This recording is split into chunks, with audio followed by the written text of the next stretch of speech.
today, why not have Northwest weather? It's wet, it's raining, it's windy, it's gray, and the Ducks are in town to take on the Dogs. Seems appropriate, doesn't it? In fact, I think it's raining sideways today. Hello, everybody. We're dry up here in the press box, all four of us. It's football by committee today. Coach Don James on the far right of me, Chuck Nelson, and with the Oregon Ducks, the voice of the Ducks, Todd McKim. And Todd, you've got a team with a lot of momentum right now. A big victory last week, Don, against Arizona State, a game they needed to have. Oregon traditionally... Don Poyer along with Todd McKim, Chuck Nelson, Coach Don James. The Oregon Ducks coming in with a 4-2 record to take on the 4-2 Washington Huskies. Oregon again coming off that big victory over Arizona State down in the Valley of the Sun.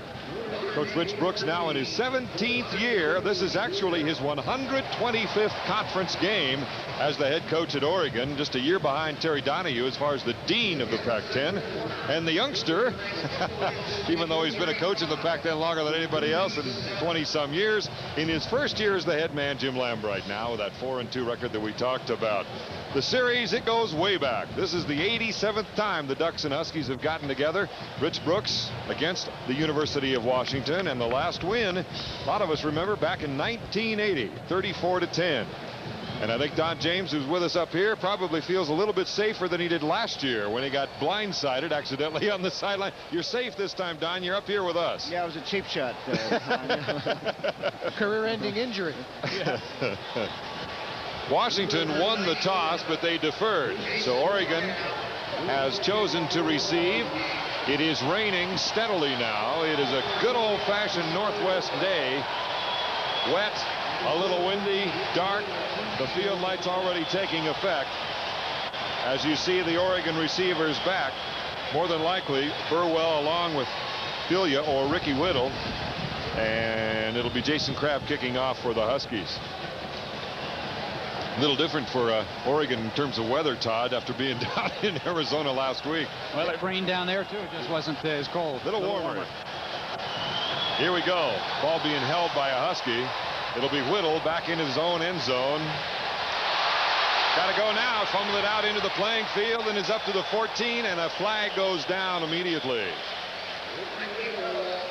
Whittle had no choice but to pop out of the end zone after fumbling the ball when it went out into the playing area. Down, you see where that flag was coming from right to left. You know, it was going out to the left. And, excellent hang time. 4-1-3 on that. Probably would have been a little better to stay in the end zone there. I think once the ball came off of his chest, he wasn't sure whether he could stay in the end zone. Huskies have had some good luck with those. Oregon slapped with a holding. It'll be first down. Ball is back halfway to the goal line, so they will start, it looks like, 1st and 10 from their own 7-yard line as Danny O'Neill, the leader in total offense. He's just having a banner year, the best any Oregon Duck has. In fact, he had a 4-game period there. He was better than anybody in the history of Oregon football, Todd, as you well know, covering the Ducks. Yeah, well, he's now had the best 6-game period than anybody's ever had. He's thrown for 1,800 yards, 300 a game. That's pretty impressive numbers, but he hasn't faced the kind of defense he's going to face today yet. 1st and 10. Ball on the 7-yard line as we get things going. They're going into the wind now, keep in mind. Pass immediately is complete out to number 6, Kristen McLemore. Let's look at the starters for the Ducks as they come into Seattle. Of course, Danny O'Neill is in there at the starter with those 14 TDs and only 6 interceptions and 1,800 yards. Burwell, one of the leaders in the Pac-10 in rushing, as Malapei will play fullback. Ricketts, McLemore, and Willie Tate. And up front, Steve Harden out of nearby Snohomish, Heath Howington, Tom Curran, and Defonso Stark, rest of the folks up front. And they have developed very well. They've come along under Rich Brooks' guidance extremely well, that offensive line. 2nd down and 1. Good pressure. Interception. Lawyer Malloy in his first career start. Flag goes down as he is tackled on the 15-yard line. But the pressure on O'Neill probably, we'll see who it was, but it was a great interception and great pressure on O'Neill. 2 flags down, we understand. Well, Fontaine had the pressure up the middle. He came through with a big, strong pass rush. Interesting call, 2nd down and short. Oregon thought the Huskies would play run defense. Oregon decided to throw the football, and they end up with the interception.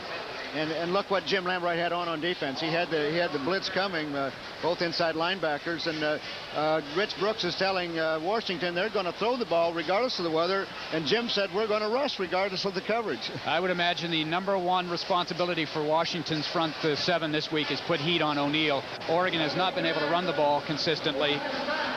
Well, they had success last year. You know, they had six turnovers last year, which really helped. 6 turnovers and 6 sacks.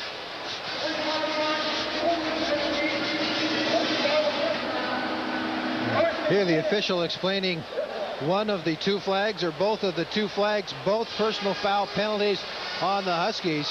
Field position very good originally, and then you march off 30 yards worth of penalties. From the 15. Well, it's from the point of the interception. Yeah, actually the point of infraction, or down back to the 50-yard line. One penalty was a dead ball foul. DeMarco Farr getting into it with Danny O'Neal, and an Oregon offensive lineman trying to protect Danny O'Neal well after the play is over. You get an interception, run it back inside the 20, and now you got a first down on your own or on the 50. Once again, opportunities gone by. 1st and 10 with 2 receivers to the left. It's going to be Kaufman trying to get to the outside, and Oregon knows this offense as well as anybody. No gain to speak of at all. One of the leaders getting in there, Alex Molden, #1, a cornerback. And Damon Ewart starting at quarterback with that padded flak jacket around him this season, around 1,100 yards. Joe Kralik to start. Been a quiet year for Joe so far. Janowski not starting. Actually, Theron Hill with Mark Bruner at tight end. And then Peterson.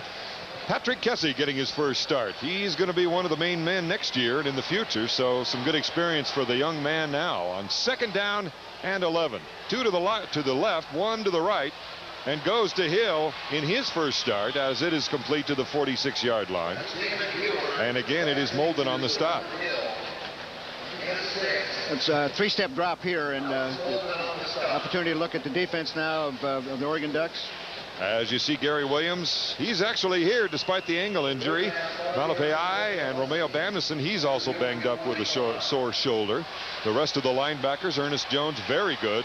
Has a number of sacks and TFLs. Dante Lewis back there. And Cota, the Pac-10 player of the week last week for his efforts against Arizona State. 3rd down and 5. To the outside, intended for Bruner and nearly picked off by Cota, who already has 4 interceptions, 2nd in the Pac-10. Well, this is what the pre-pressure look does to the quarterback. Damon thought he was going to get a blitz. He checked off, kept everybody in. You can see all these protection, and it's only a 4-man rush. So, and again, pretty good coverage out there by Chad Cota, a near interception. See any sense of soreness to the ribs? The pass a little off target, Don? Well, you know, he thought he was probably going to get a rush. He had a lot more time than he really thought he was going to get. Wardell back to punt. Now 5th in net punting are the Huskies. And it'll go into the end zone, as Brian Brown will not get a chance to return it. A punt of 45 yards. No return. The ball will go to the 20. Well, Oregon dodges a big bullet early thanks to the penalties against Washington and then the defense. But when you throw an interception deep in your own territory on the first series and the opposing team gets no points out of it, you got to feel a lot better. Especially the defense. It's a little bit maligned, as you mentioned, and they come off the field scoreless in that situation. That's a big lift. 1st and 10 on their own 20-yard line. As Oregon will again start with 2 receivers to the right, 1 to the left. They'll keep it on the ground with Burwell. Pretty good first down yardage up to the 24-yard line. Steve Springstead in there on the tackle. Defensively for the Dogs, as you see Mr. Butler in there as well. Fontaine with the pressure on O'Neal earlier. Trevor Highfield at the nose tackle, and DeMarco Farr. And the linebackers, Devers, his first start, along with Richie Chambers out of Lake Stevens. Springstead and Hillary Butler, the anchor. Lawyer Malloy, his first start, now at free safety. Lewis Jones, those two really playing well as their backups, the Moore Lions and David Kilpatrick. Ball is still complete to Detweiler. First down up to the 40. Gets away from Lawyer Milloy. Finally down at the 47-yard line. And a flag down back on the line of scrimmage. And O'Neill is down on his knees and, well, back to his feet, but may have taken a shot.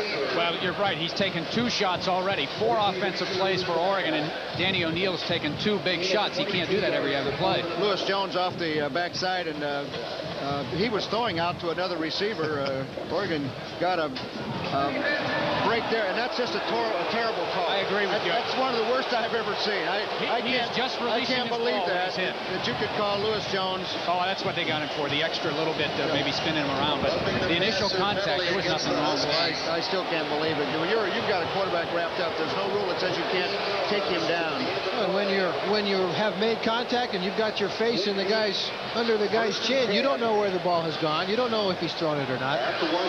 Huskies penalties once again. Well, penalties are one thing, but when you get a bad call, it's bad enough if you've caused it. But that's incredible there. First and 10. O'Neill looking to the right all the way and wants to go deep into the wind. Lewis Jones there defending. Interception. Russell Hairston as the intended receiver. Detweiler was not able to hold down and bounced around in right place, right time. Have you seen a wilder start? No. This is incredible. Well, that ball could have been initially intercepted because it hung up in the air, but because the receiver knew where the ball was, McLemore has a chance to make the catch on the comeback. He's got it. It hits his shoulder pad, and great reaction by Hairston. Yeah, most receivers will make that catch. The ball's also a little wet today. You just don't. We talked about. Well, look at our camera. It's wet talk about too. coverage too. But get around the football, and good things will happen to you. So it's first and 10. I correct myself. That was McLemore, not Detweiler on that deep pass route. Kaufman hops it through into the secondary. First down up to the 19-yard line. It looked like the Ducks may have been offside. I guess they got back, but that's what the Huskies have to do every week against every team. They have to be able to run inside. Any team has to. Much a lead block by Matt Jones inside on Asher. Napoleon Kaufman hits the hole, follows Matt Jones up and inside. Nice way to get off of your own goal line. First down yardage. Jeff Sherman with the tackle. Oregon in rushing defense, 5th in the conference, allowing just over 105 yards. Hill in motion on first and 10 from the 19. Banging up in the backfield. And that play had trouble written on it from the beginning. That's another busted play in the backfield. Again, the coaches will sort that out when they grade the film. But Jeremy Asher's having a great year. He was a highly recruited player.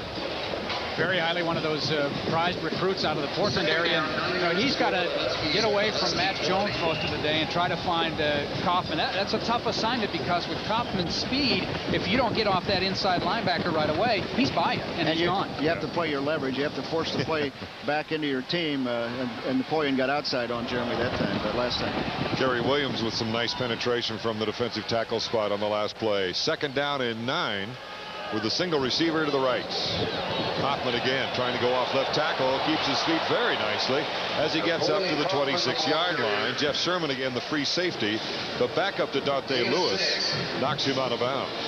Once you get off the fullback, then you have to try to tackle Napoleon. And there, Jeremy Asher did everything he was supposed to do, but at the line of scrimmage, Kaufman with that speed, and he also has great strength as well. So, it's tough defending Kaufman. Oregon would like to squeeze the field on him today if they could. Try to force him to the inside as much as possible where you have more help.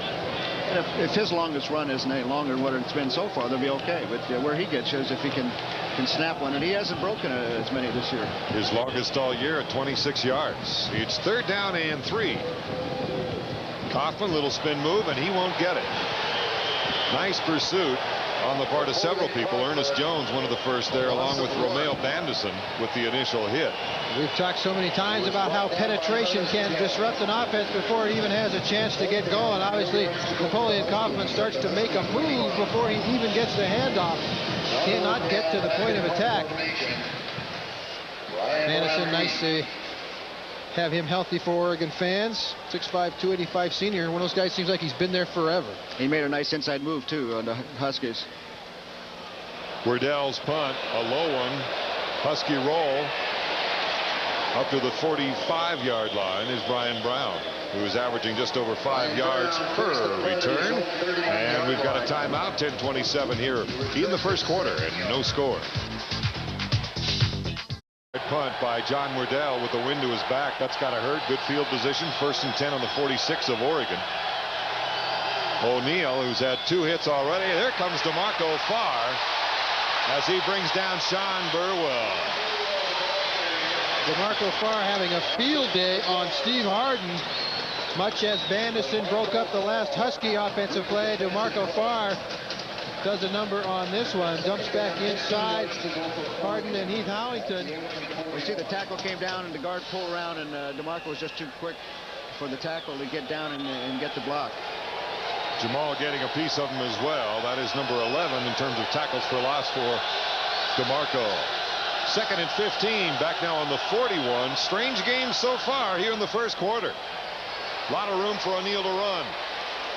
Gets to the 49-yard line. Still well short of the first down. They need to get down to the Husky 44 as Steve Springstead closed in on him. We can see the heat again, but O'Neal has done a better job this year of making decisions quicker.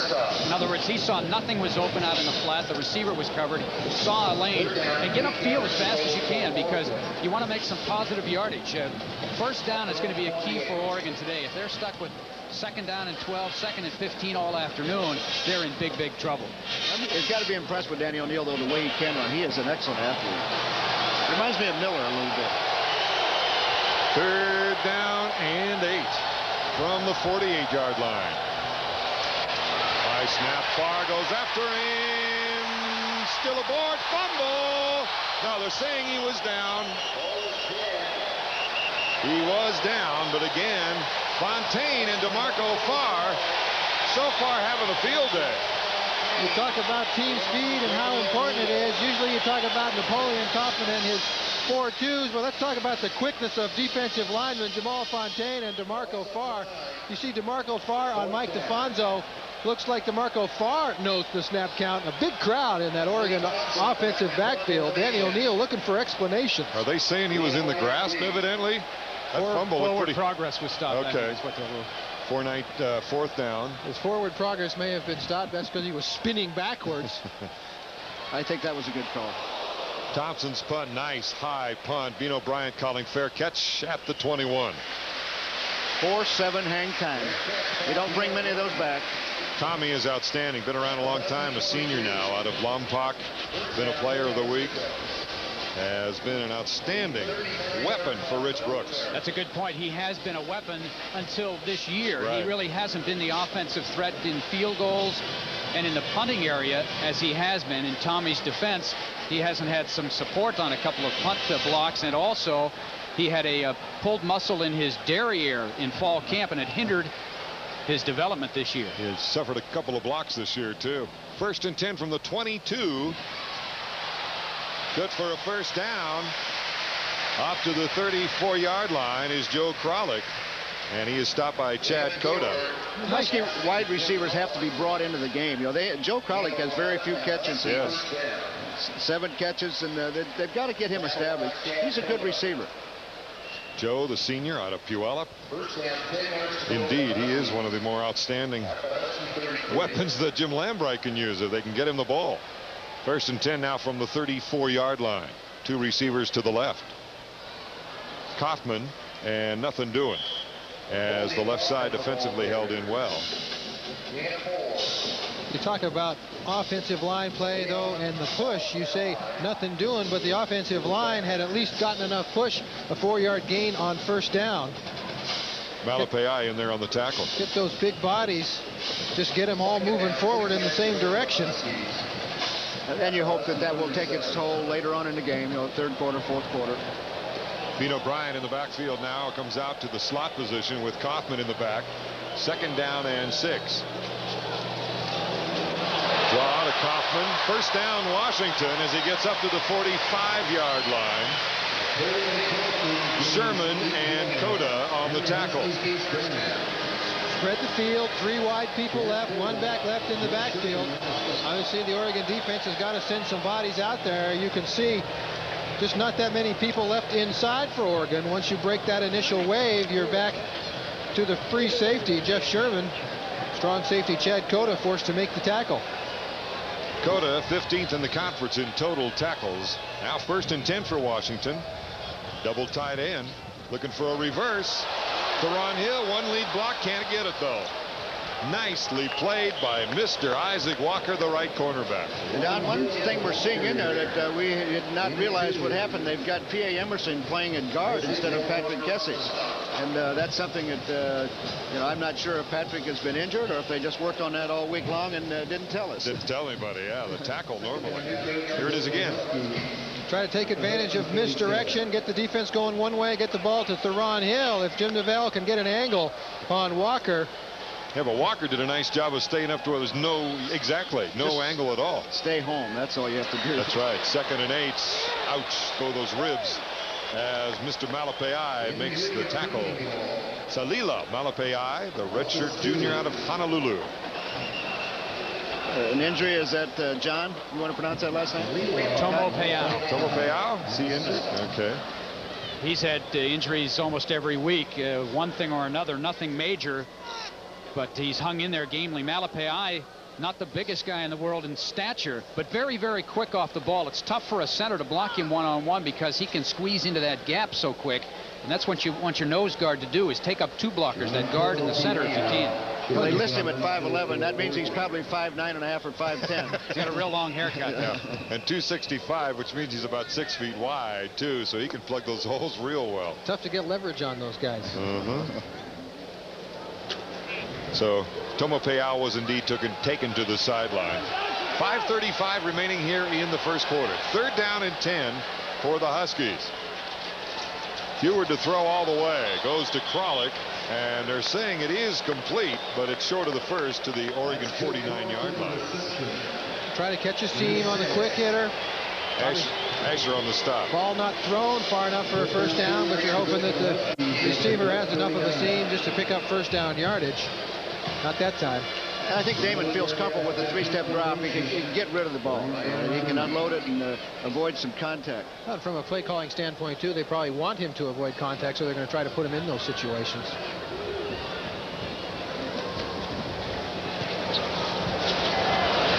Punt again low. And a roll right. Oh! Brown, check that. It is Brown with a different number. That's why we are flinching, but he does have control. It'll be Oregon ball. We'll be right back. Here's your time remaining. No score here in the first quarter. 1st and 10 despite the fumble by Brown earlier. Here's Sean Burwell, who brings it up close to the 20-yard line. He's brought down by Lewis Jones. Well, Oregon has lived and died with the pass this year, but on their running plays today, they've all been somewhat successful. They've been able to get 3, 4, 5 yards, and if they can do that on first down and make it 2nd and 5, 2nd and 6, they got a much better chance. Burwell leads Oregon in rushing this year, 300 net yards. He's not having a banner year, but he was bothered by an ankle injury, missed a couple of games, and so he's just now rounding into shape a little bit.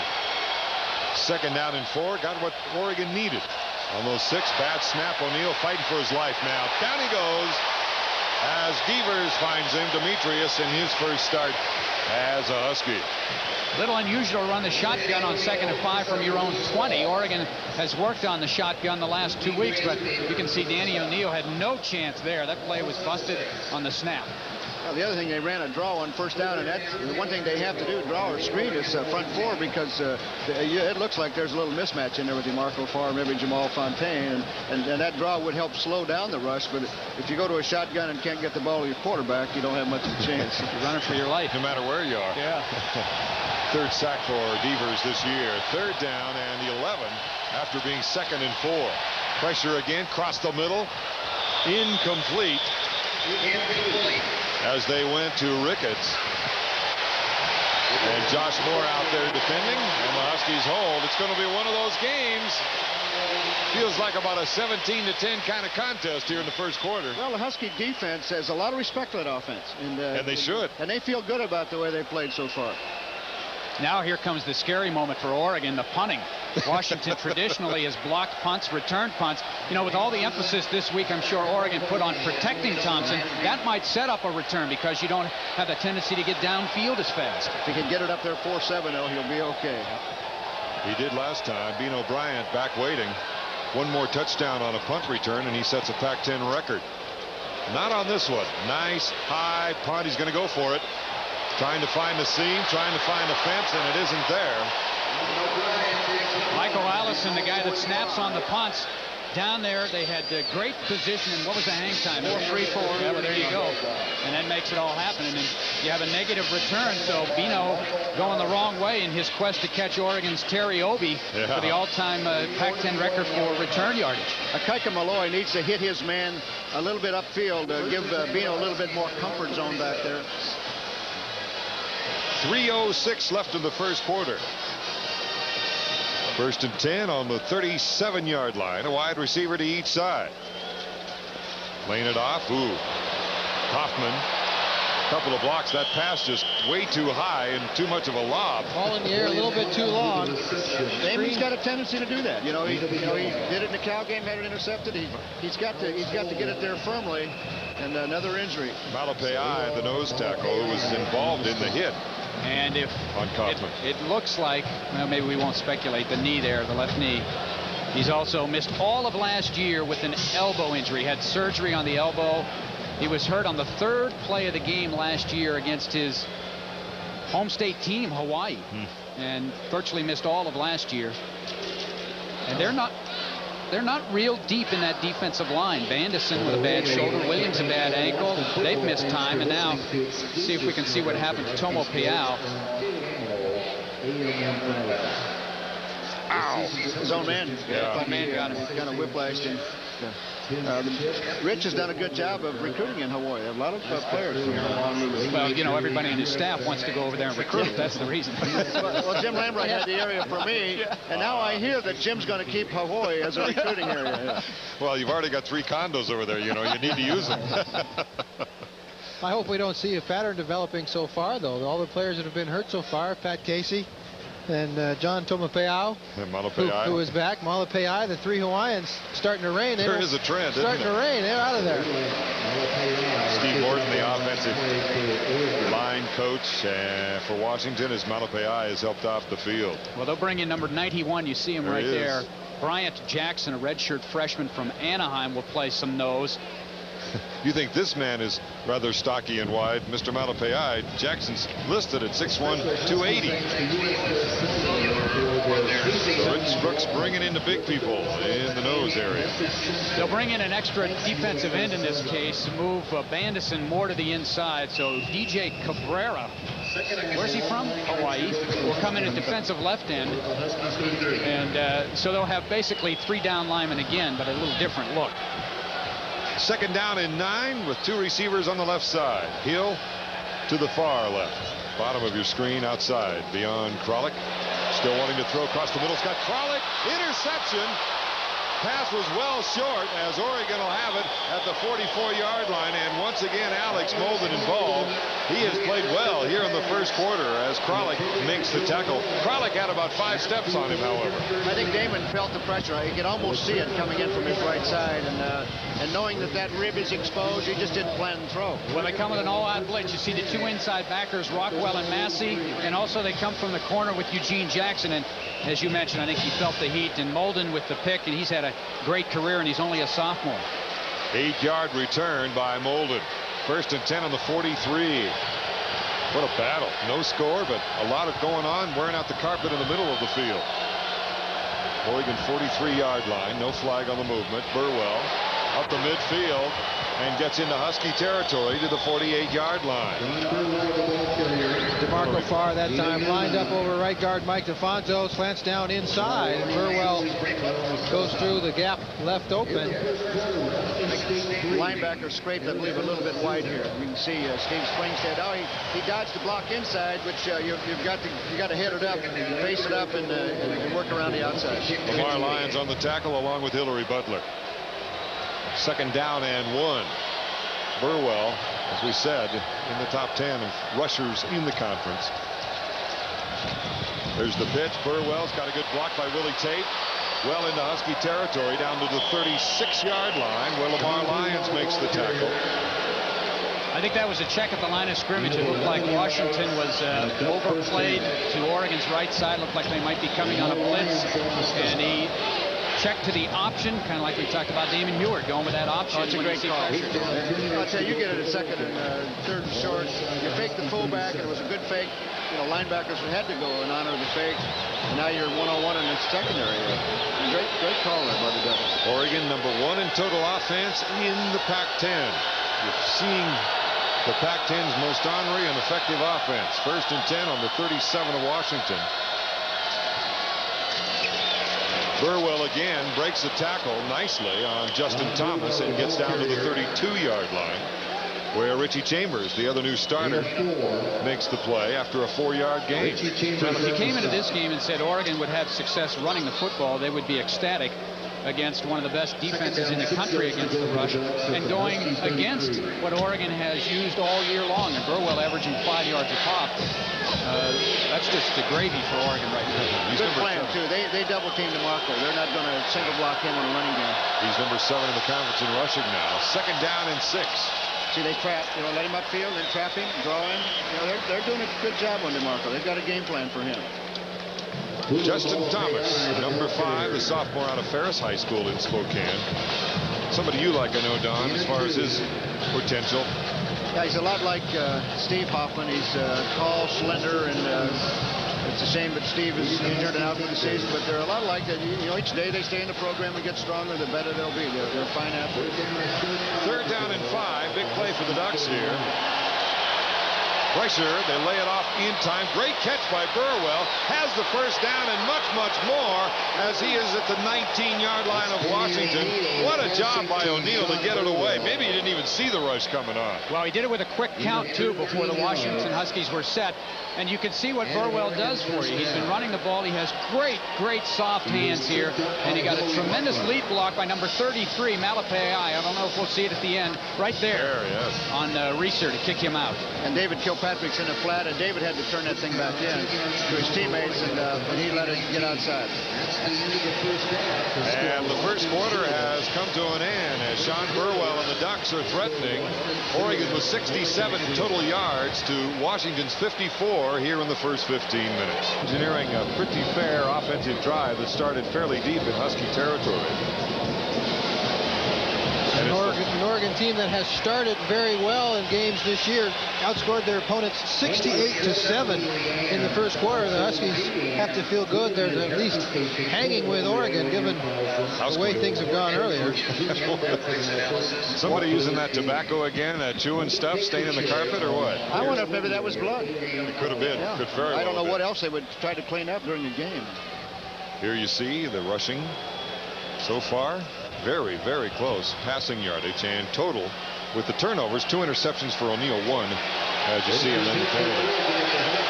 1st and 10 on the 19-yard line for the Oregon Ducks. 2 receivers to the right side. Burwell is the tailback. Here comes the heat going to the corner. Incomplete. Well played.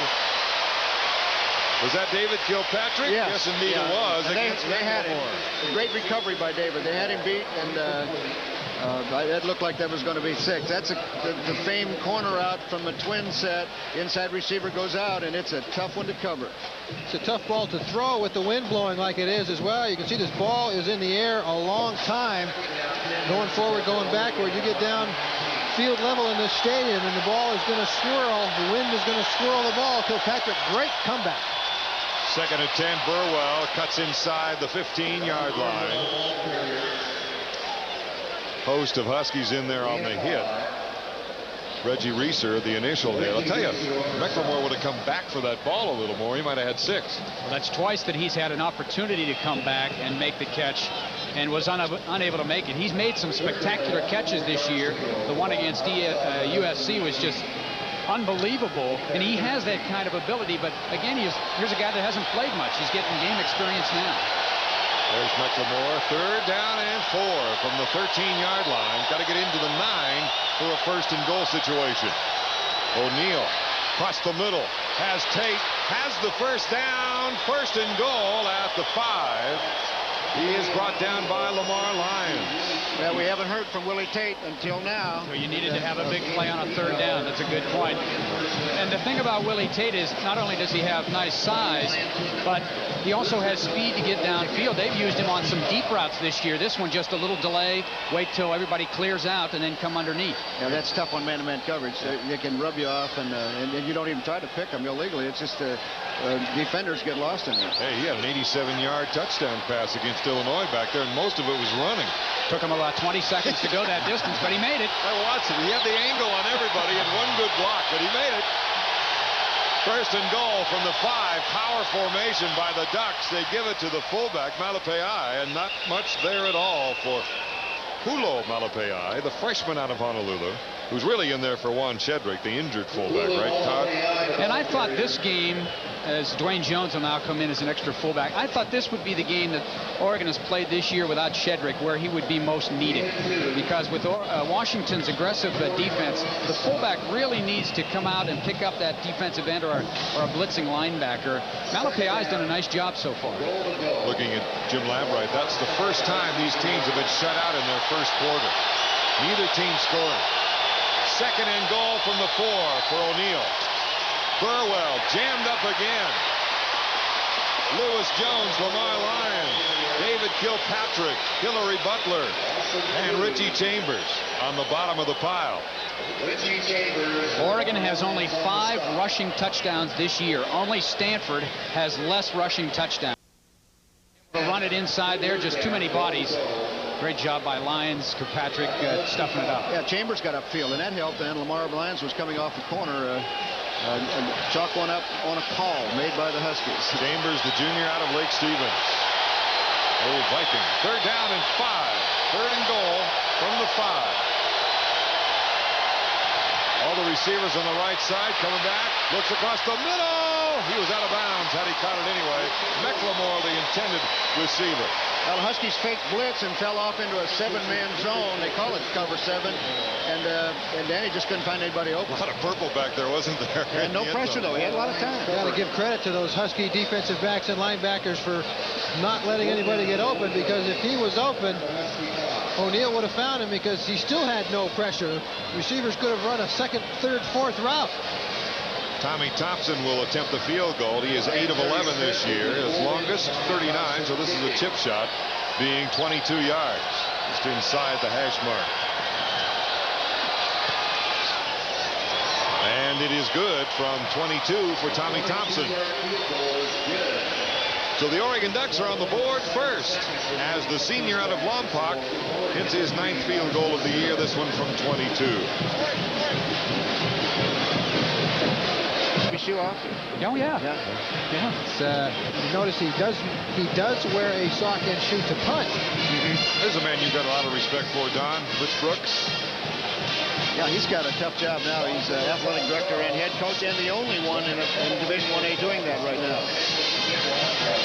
The drive itself, a good one. 53 yards, eating up almost 5.5 minutes. And Thompson with that 22-yard field goal. We're talking about a ball control drive to go 53 yards in 12 plays. You're only averaging 4.5 yards a play.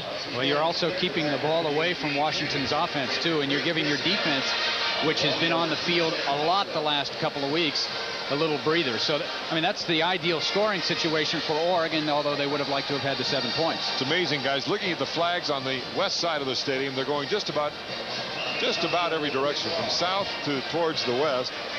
And the United States flag, Old Glory on the east side, now is starting to blow, but a moment ago it was hanging straight down, no wind at all. Kaufman trying to go right up the belly, up to the 32-yard line.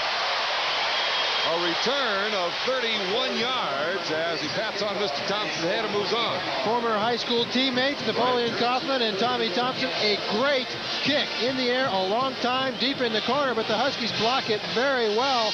Napoleon Kaufman just finds the seam, breaks the tackle, almost gets a chance to practice those old high school butt drills with former teammate Tommy Thompson. Dino Filio, one of the first to get to him, number 12. Huskies may have gotten away with a block in the back. Oregon coaching staff rather They saw it. They saw it. in their protestations.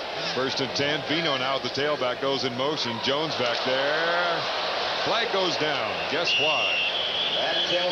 That's an excellent use of the cadence and by young quarterback Damon Huard, and I guess we shouldn't call him young anymore. He's played all season, but that's what you like. 1st and 5. Rich Rule, one of the guys in there early.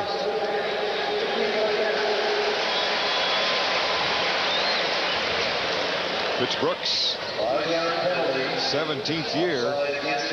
Kind of like you, Don, in the fact that he really gives a lot of responsibility to his assistants, right? Oh, yeah. Rich is a hands-on guy, though. I think he stays very close to the offense and defense, and especially the kicking game. Manage those middle managers. 1st and 5, as Don pointed out a moment ago, on the 37-yard line. Play action. Rolling it out. And Ernie Conwell has the 1st down to the 49-yard line. And again, it was Molden on the play. Well, Huard gets up a little slow. He took a hit from Ernest Jones, and even on the waggle play here, you're trying to get him away from pressure, and then Jones was there. If you're Washington fans, you don't want Huard to get hit at all on that play. They call that boot naked sometimes. I don't think Damon wants to see too many of those today. Ernie Conwell, with only 4 catches coming in, but averaging almost 28 yards per. Don't go often, but when he does, he goes all the way. Bino, and he's going to be brought down real early by number 48, Rich Rule. Beautiful job of getting into the backfield. That's the gaps play, backside guard and tackle. You can see Peterson and Pearson pulling, but a linebacker got up inside.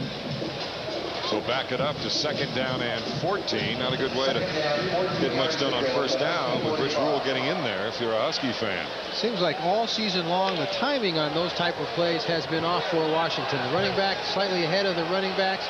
Screen plays like that. Things just not timed up right. Well, you've got to get a tight end or someone down in that linebacker. I see Pat Kessie is back in now. 2 tight ends again. They'll go to the short side. Sore ribs and all, short of the 1st down, and brought down by Sherman is Damon Huard.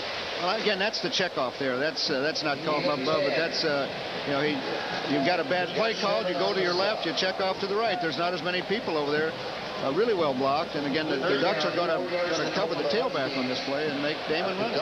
That is exactly what they want to do. They're going to let Huard carry the ball and hopefully get a good lick on him. They're not going to let Kaufman get that pitch. That's exactly what you said, Don, going in, was if he does run or go with the option, it'll be a checkoff. 3rd down and 4. Frolic in motion. Oh, boy. Got to get it on him. There's a penalty. Play goes down back by the quarterback. Once again, though, the play is there. Throw not there. Joe Frolic opens for 1st down yardage. Damon has been short-arming everything, kind of afraid to expose himself. Holding penalty on Washington makes the incompletion moot. Yeah, it wouldn't have mattered. I'm sure the Ducks will turn this down. I want to give that offense another 3rd down chance. Indeed, 4th down for Jim Lambright's Washington offense. And John Wardell's going to have to punt into the wind this time, depending on the very moment when he punts. Well, John needs to kick a little better. He hit 2 the 1st quarter. Very, very average hang time and distance. And John can help his football team with a good corner kick here. He's had 6 inside the 11-yard line this year. Had another one against UCLA last week. He's got a chance to do it again as Brown is back to receive. Oregon's only got 10 men on the field, and that's running one in late. That's what injuries will do that to you. Yeah. Not this time. Leif Johnson giving chase, number 34, but couldn't pick it up in time. Let's take a timeout. 9:44 remaining here, 2nd quarter. Carries, and he may not even have made it back to the line of scrimmage as Hillary Butler was in there. No gain on the play. DeMarco far upfield again, and that's that's the philosophy of the Husky defense, is just attack. When the ball is snapped, you get upfield. And it's no more hit and read and react. It's react on the run upfield. And if you're an offensive lineman, there's no way you can practice that during the week, because if you've got people that are that quick on your scout team, you've got a pretty good team. It makes you go best against the best in the season. Loss of 1, 2nd down and 11. Look where Butler is, way out to the right side. Quick dive. Malepeai gets the first down up to the 33, 34-yard line. Yeah, the thing That's that hurts exactly that. what Danny O'Neil did, is he looked where Hillary Butler was, run up inside. It's a play that Ricky Whittle ran against Washington last year for about 40 yards, then he ended up fumbling. That was a big play in that game, but the theory is if they've got 7 or 8 guys at the line of scrimmage and you get past that initial wave, there's nobody there to touch you. And a quick hitter is kind of the best way to get there, too. Malepeai averaging only 1.5 yards per carry coming into this one. 1st and 10 now from the 34-yard line. Wanting to go deep. McLemore complete to the Husky 35-yard line. Josh Moore there defending. Well, Josh made a very poor read. He thought he saw a post. It was post corner, and he jumped on the post, and he just got left alone out there. Perfect throw by Danny O'Neil as well. Sees the opening, throw the ball to the boundary. McLemore makes a nice adjustment to the ball and the win this time. Josh Moore unable to make up that ground. 31-yard play on the connection from O'Neil to this man, McLemore, the sophomore out of Huntington Beach, California. 1st and 10 from the 35, 8.5 minutes to go, 2nd quarter. Kaboom, Whittle hit by Lewis Jones, but still bounces off to pick up pretty good yardage to the 31-yard line, where Devers and Jones finally planting. Well, Ricky Whittle is Oregon's hardest running and maybe most difficult running back to tackle. He has a low center of gravity, has good speed, isn't the shifty guy that Sean Burwell is, but he'll run north and south. And if you don't get a solid lick on him, he'll break an arm tackle. You see, Heath Howington is off the field now. Could that affect the impact of snap here? The different center? Well, Curran has been playing center. Howington was at guard, although Howington was scheduled to play some center today. 2nd down and 7 after the carry by Whittle. Straight play action across the middle. He intended for Detweiler. Same pass play that we saw a year ago against Washington, and the same result. Detweiler was open over the middle, and O'Neil a little bit overthrown. Getting back to Howington, Coach, 2 years ago up here, Heath Howington had a rather rude introduction to college football. As a redshirt freshman, he had to go nose-to-nose with Steve Entman. Even made Sports Illustrated, if I remember correctly. That maybe is a catchable ball by Detweiler there. And what a way to have to spend an afternoon. He spent about 5 afternoons. Well, think of the backup center for the Washington State Cougars going against Rob Waldrop today, Arizona. Steve Wolf down with injuries, maybe for his career at Washington State. 3rd down and 7. Willie Tate in the slot to the left side, receivers to both sides. Here comes the pressure, and complete. McLemore, Reggie Reeser defending, and he's got the 1st down. Oregon has an offense this year that you can't just key on one guy and figure to stop them. They have 3 outstanding wideouts, Burwell, and a tight end. And so now you have in that passing game to defend 4 or 5 players instead of trying to double cover a couple. And you see Kristen McLemore, obviously today, for some reason, he's the go-to guy. Well, they're playing a little more zone now. The Huskies have gotten away from the blitz. They've gotten burned a few times, and again, Danny did a great job against the zone. 1st and 10, 2 receivers to the right, Detweiler to the left, or short side, flag down on the pitch to Whittle. Nice block, nice job of jamming it by Lewis Jones, as he is eventually brought down by Butler. Whittle, by the way, 1 fumble, but he didn't lose it.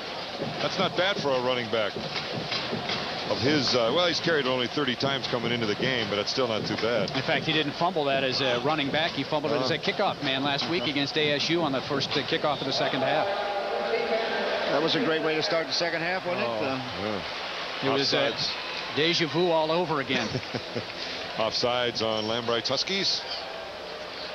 We're a little sensitive about fumbles here after the UCLA game in the 1st quarter last week. Well, both of these teams have been victimized in their losses with turnovers. Washington, obviously, the last 2 weeks with 12 turnovers. Oregon turned the ball over 6 out of its last 7 possessions against Southern California. And they were in a position to win that football game, 14-13 at the half. So you got to hold on to the ball. And today we've had turnovers already. 12 of the last 2 games, as you pointed out, on Washington. 1st and 5 from the 17. Going for the corner. Reggie Reeser's got a pick. And he'll sit down. Thank you very much, Danny O'Neill. Danny probably should not have thrown that one, even though he had a lot of pressure. Miscommunications on the route with the receiver and the quarterback. Again, a big turnover for the Husky defense. The Husky offense has got to get untracked and do something. Maybe he was trying to throw it away. I'm not sure. I think maybe he was just trying to get it out of the end zone. Boy. But he's gone to McLemore. And on 1st and 5, you would figure, well, let's be a little conservative. But Oregon's play calling this year has been very aggressive. No matter what the situation, they're telling the other defenses, hey, we're going to throw deep on you no matter where we are. Here, it backfires. Reggie's 2nd interception this year. That is the 3rd pick on O'Neill today. 1st and 10 from the 20-yard line. 3 turnovers now on Oregon. Heward still in the quarterback. Bino Bryant slides out to the left side, trying to get around the corner. And close to a 1st down, gain of about 7 yards, where finally Cota forces him OB. Nice improvisation by Mr. Bryant, along with Isaac Walker, by the way, defensively. Yeah, one of the real disappointing things of this offense is that there's a play that is absolutely stopped at the point of attack. I mean, there's nothing there. And you know, running backs should be able to break more, you know, off of a block at the point of attack. And there it was smothered by the Oregon defense. Good situation for the Dogs. 2nd down and 2 from the 28. P.A. Emerson moving early. So now it's not 2nd and 2 down. Back it up. As you said, playing at right guard today for some time.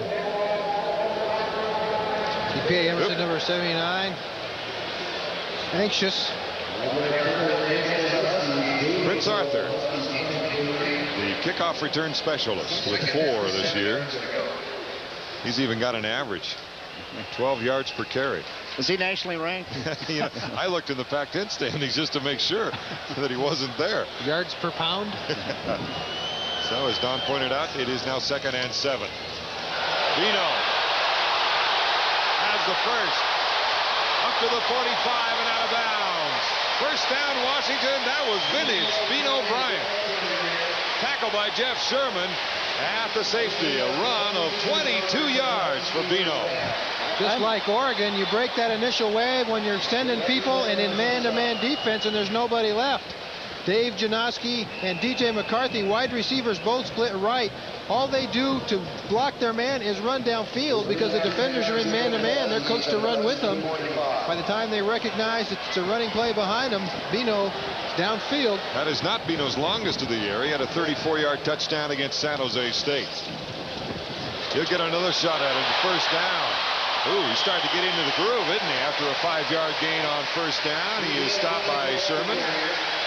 Well, again, it's 2 tight end. Let's go after him. Let's see if we can block somebody, run our running plays. If you can't get your running game established, you're not going to beat good defensive teams. There's some fire. Did you see that? See Richard Thomas in there at fullback. Good kick-out block. Good block on Cota.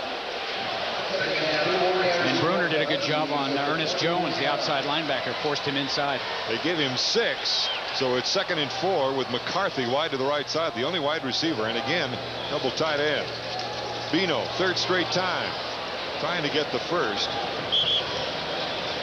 And I don't believe he made it. Host of ducks in the middle there, including Byron Rockwell, one of the inside linebackers. So it'll be 3rd down and 2 from about the 47, almost a long single yard. Big downs for both offense and defensive teams. You want to play good, successful football. Offensively, you have to make it. Defensively, you have to stop it. On 3rd and 2. 1st down, Washington. So the Huskies are coming up with their best drive so far today. That was not a checkoff. That was called from the press box. And again, as Oregon ran that play a little while ago, defensive coordinators don't want to see an option on 3rd and short. You have to respect the fullback. You see the fake that Richard Thomas draws a couple of people. Ooh. David knows he doesn't have to gain 8 or 10 yards. Just turn it up inside and get enough to let your offense snap it again. Give Gallagher credit there. Yes. 1st and 10. Richard Thomas starting to show some of that muscle as he is short of the first but gets inside the 45, stopped by Romeo Bandison and Jeff Sherman.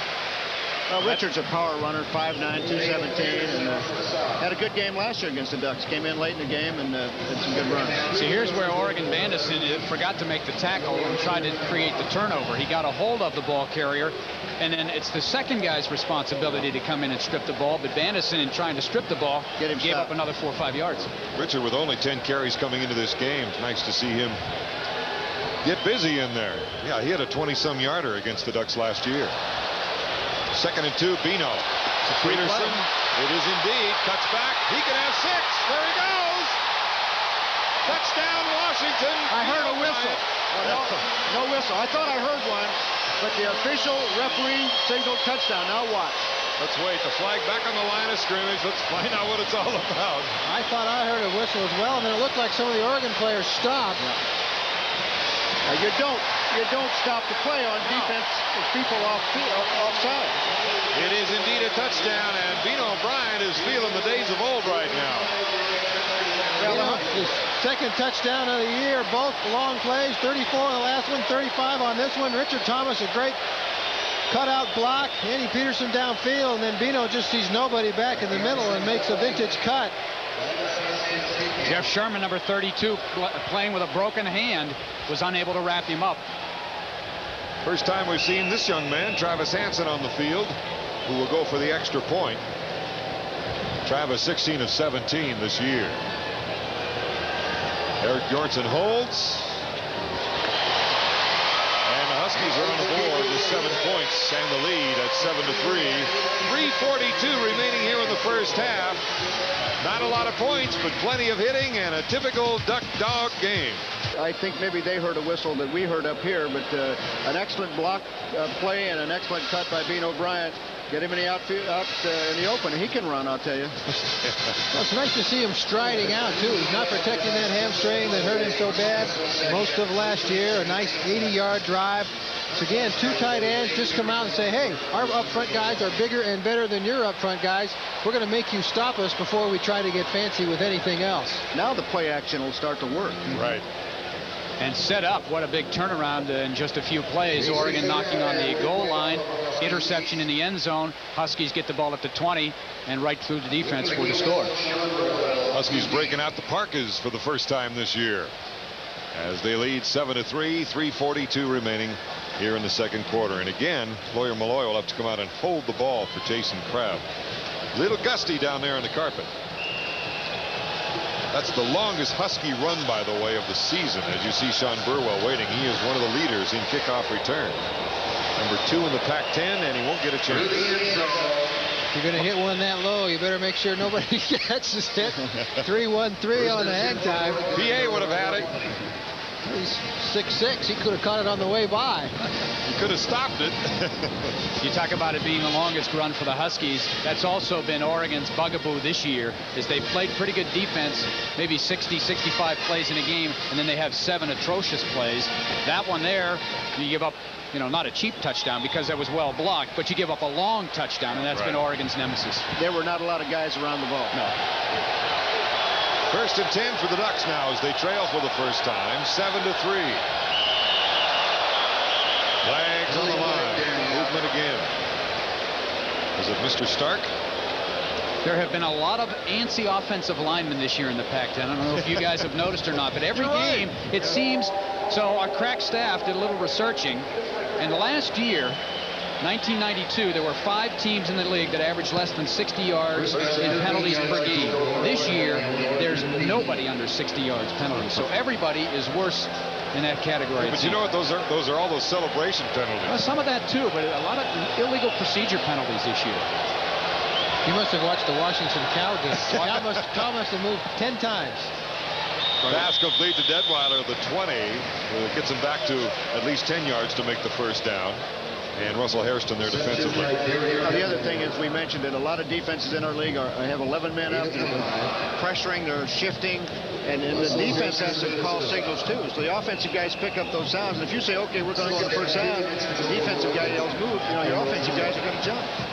Detweiler, number 4 in receiving in the Pac-10, playing with a bad wheel, sore ankle.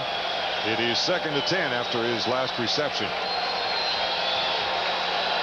Tate and McLemore to the right side. Detweiler to the left. They stay inside. Malapai, and so does Richie Chambers.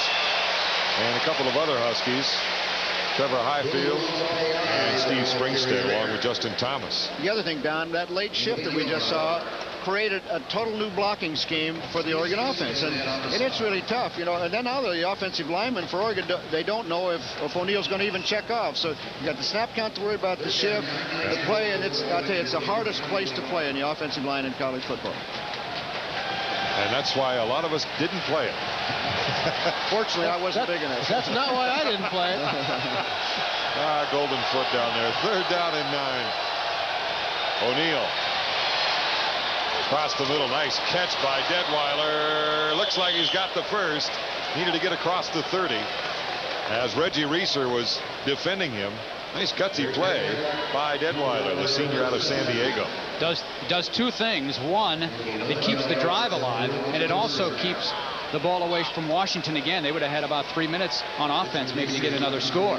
And remember last year, a big block punt near the end of the first half took all the air out of Oregon's balloon in that. That's right. Detweiler again with the reception.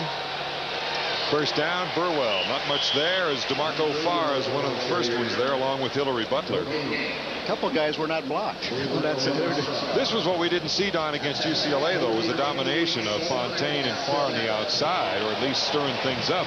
They really struggled against those tackles at UCLA. Hey, you saw that number of players in the NFL UCLA was leading? Yeah. They're getting pretty good talent down there.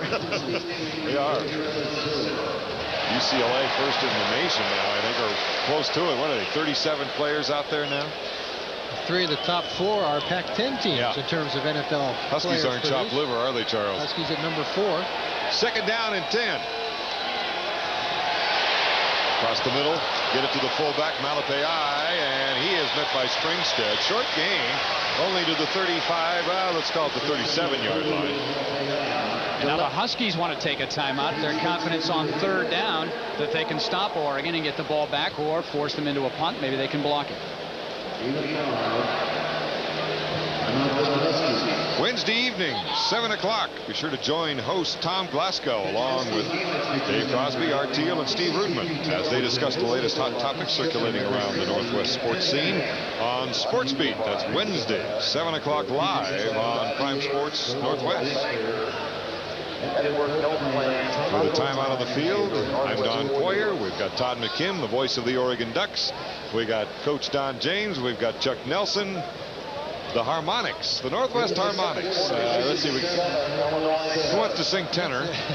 I can't sing. I make no claims to making any appearances on stage. A game of this magnitude deserves at least 4 people in the booth. That's don't right, you think? Oregon would like to play the last song here in the first half, but a long ways to go in 1:43. But they've got an awfully good kicker out there, and Mr. Thompson. And the wind at their backs on this drive. What's along with Tommy this year is down. I mean, only 39 yards. 56-yarder, ironically, Colorado? against Washington last year. Oh, last year. Wind That's aided. right. Wind aided. Do you remember it, Don? Was that before or after the side swipe on your cheek there? I read about that this week. But Tommy has great range in practice. Regularly on the Friday afternoon practices, he'll make field goals from 62 or maybe even 67. Of course, that's with no rush, but still, it shows you the leg strength that he has. Lompoc, huh? Yeah. Overall, though, Oregon 10th in the conference in net punting at 32.8. 3rd down and 5. Going to Burwell, low and away as Richie Chambers came in for the side swipe at the end. 1:38 remaining. And it'll be time to punt. The Huskies will get the ball back with 1.5 minutes or so to go in the 2nd quarter, and one good drive under their belts. Well, having watched the films of Oregon this year, that Oregon is thinking, protect our punter. And the Husky fans are thinking, let's go Bino. Yeah, that's right. And it's hard to do both. Protect the punter and have good coverage. 10 people up. Look out! Lamar Lyons lands almost with a flag down in the backfield of Oregon.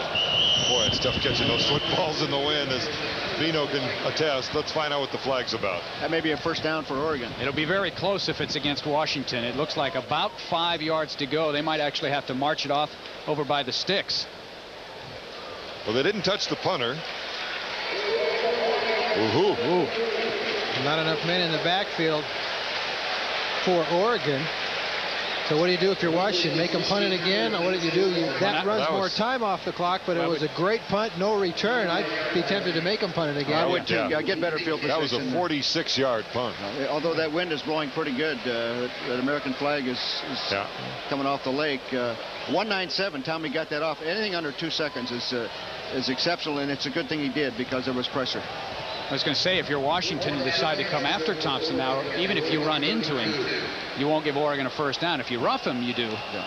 So there's a little more leeway there for your rush. As Vino awaits, I think Lamar Lyons was that 1/10 of a second away from getting his mitts on the ball. Tommy will try it again. This time he's standing on his own 18. And the ball's on the 32. Returns on it, and this is not as good a punt. And Vino should be able to return it. Got to get to that fence. Greenlaw gives him a cut black block. And Cota brings him down at the 38-yard line with the flag down. When the initial play breaks down and the punt returner starts to scramble, the blockers start to scramble as well, and you just start throwing blocks, not knowing where Vino's going to end up. And sometimes you get somebody in the back. Vino's having some fun today, though. Seen a smile on his face, getting involved. I think Scott Greenlaw made a block there in the back, and I think Rich saw it and then told the wing official, and that flag came out a little bit late. They're making up for the one they missed on the kickoff earlier. Pat Flood, our referee today. Well, now your philosophy is absolutely switched around. Now it's Washington inside the 20. Now it's Oregon that wants to stop with the field position. So, boy, it's really bizarre how special teams or one play can swing the coach's decisions one way or another. Damon going from the shotgun, too. You forced him to punt for the second time after a 46-yard net punt, and you ended up behind where you would have been if you had just taken the play and the original play. Kaufman, and nothing doing as Cota basically mirrored him coming out of the backfield, as a good safety will do if that's his assignment. Napoleon tries to get out of bounds as well as get as much yardage as he can. Picks up 4, but the clock continues to run. Just under a minute to go. On 2nd down and 6, Kralik wide to the right. Single coverage with Walker on him. At least it looks that way. Dropped him way back, though. Hill out of bounds at the 40 and a first down. 41 seconds remaining first half. Oregon, knowing Washington has a long way to go, doesn't want to give up the big play, playing soft in the zone. Theron Hill does a good job of finding a hole against that sideline. Damon Huard does a good job of finding Theron Hill. Take what they'll give you. 41 seconds. Huskies need about 30 more yards to get into field goal range. That play was good for 17, so a couple more. You got plenty of time. Plenty of time. They're going to give you that much range. Looks left again. Got to get away from the pressure. Napoleon gets away from the cornerback. Let's see where they mark it. By golly, he got the first down, and he is into the Oregon part of the field at the 47-yard line. Clock stopped with 34 seconds remaining. Did you see how quick that first step was? Damon Huard says, I know he's faster than I am. Watch this right there. Jackson. Woo. Well, and poor tackling, because the last thing you want him to do is run outside. You'd like to tackle him outside in. Well, if you're Eugene Jackson right here, because you've got help on the inside to get the out of bounds, stop the clock at the outside. And you know you've got to break down when you get up to him. Easier said than done. On the 47 of Oregon, 1st and 10, 34 seconds to work with. Across the middle, Kralik too far. I think he did that right off the bat. It looked as if he was thinking, yeah, he's covered, I'll just throw deep. But they have to do that with their offense. They have to go deep and throw deep. And I'll tell you one thing that we've not mentioned on this drive. You have to give Jim Lambright a lot of credit. Most coaches, when you're backed up inside your 20 with a minute to go, would say, let's run it, let's go in the locker room, let's sit on our 7-3, let's not turn the ball over down here, give Oregon a big break. But that shows a little confidence in Damon Huard, and I think Damon appreciates that as that offensive team does. 2nd down and 10, 28 seconds remaining. First half. Huskies lead 7-3. Good protection.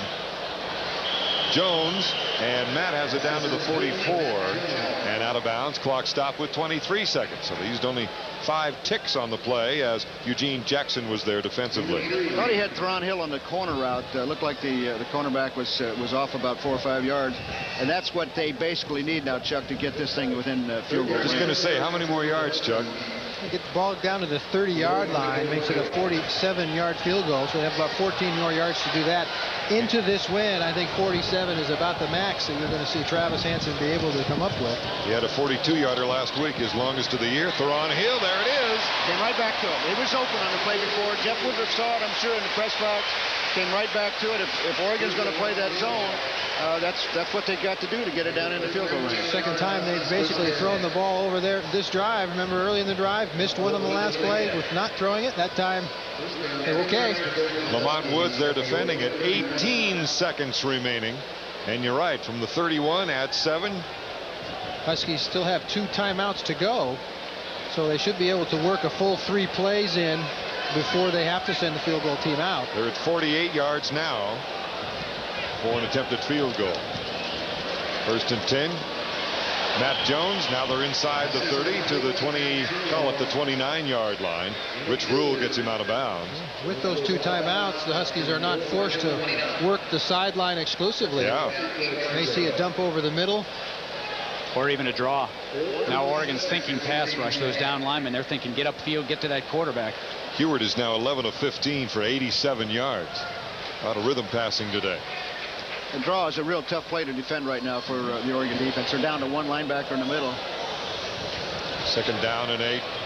Looking deeper. Hill, this time overthrown and covered by Lamont Woods again. That time DJ was a little bit open in the middle there on a crossing pattern. Damon getting a little fixated on Theron Hill on that left, on that left boundary. Easy to do, I would imagine. And you know, the coaches are telling Damon, you know, we got to protect football. We've got to come out of this drive with something, and Damon is being very conservative. You tell how quiet the crowd is. If I'm Travis Hansen, though, I'm sitting there thinking I've got to have a 46-yarder into about a 20-mile-an-hour wind. I just soon see him do something to get me to 40 yards. Watch the flag now, right there. It's almost dead right to left for the kicker. Got to hurry. 3rd and 8. Going for the big play. Almost the takeaway. Well, you got to make those plays if you're a free safety. Jeff Sherman. That's 2 that he's had right in his midst this year. One against Illinois that would have sealed the victory back there, and then this one here, because now you give opportunity to Washington to get 3 points. Good coverage by Woods. You got the help over the top by Sherman, and again, you see that left hand. He's got a broken thumb. It's tough to catch the ball. Woods didn't go for the pump, did he, Don? No, he did everything you have to do as a defender. He didn't bite on anything. He played that 2 deep perfect. Called a 46-yard attempt, left hash mark. Into a wind, right to left. Long enough, no good. To the left. And that will end the first half as he attempted that 46-yard attempt. He has a 22-yarder.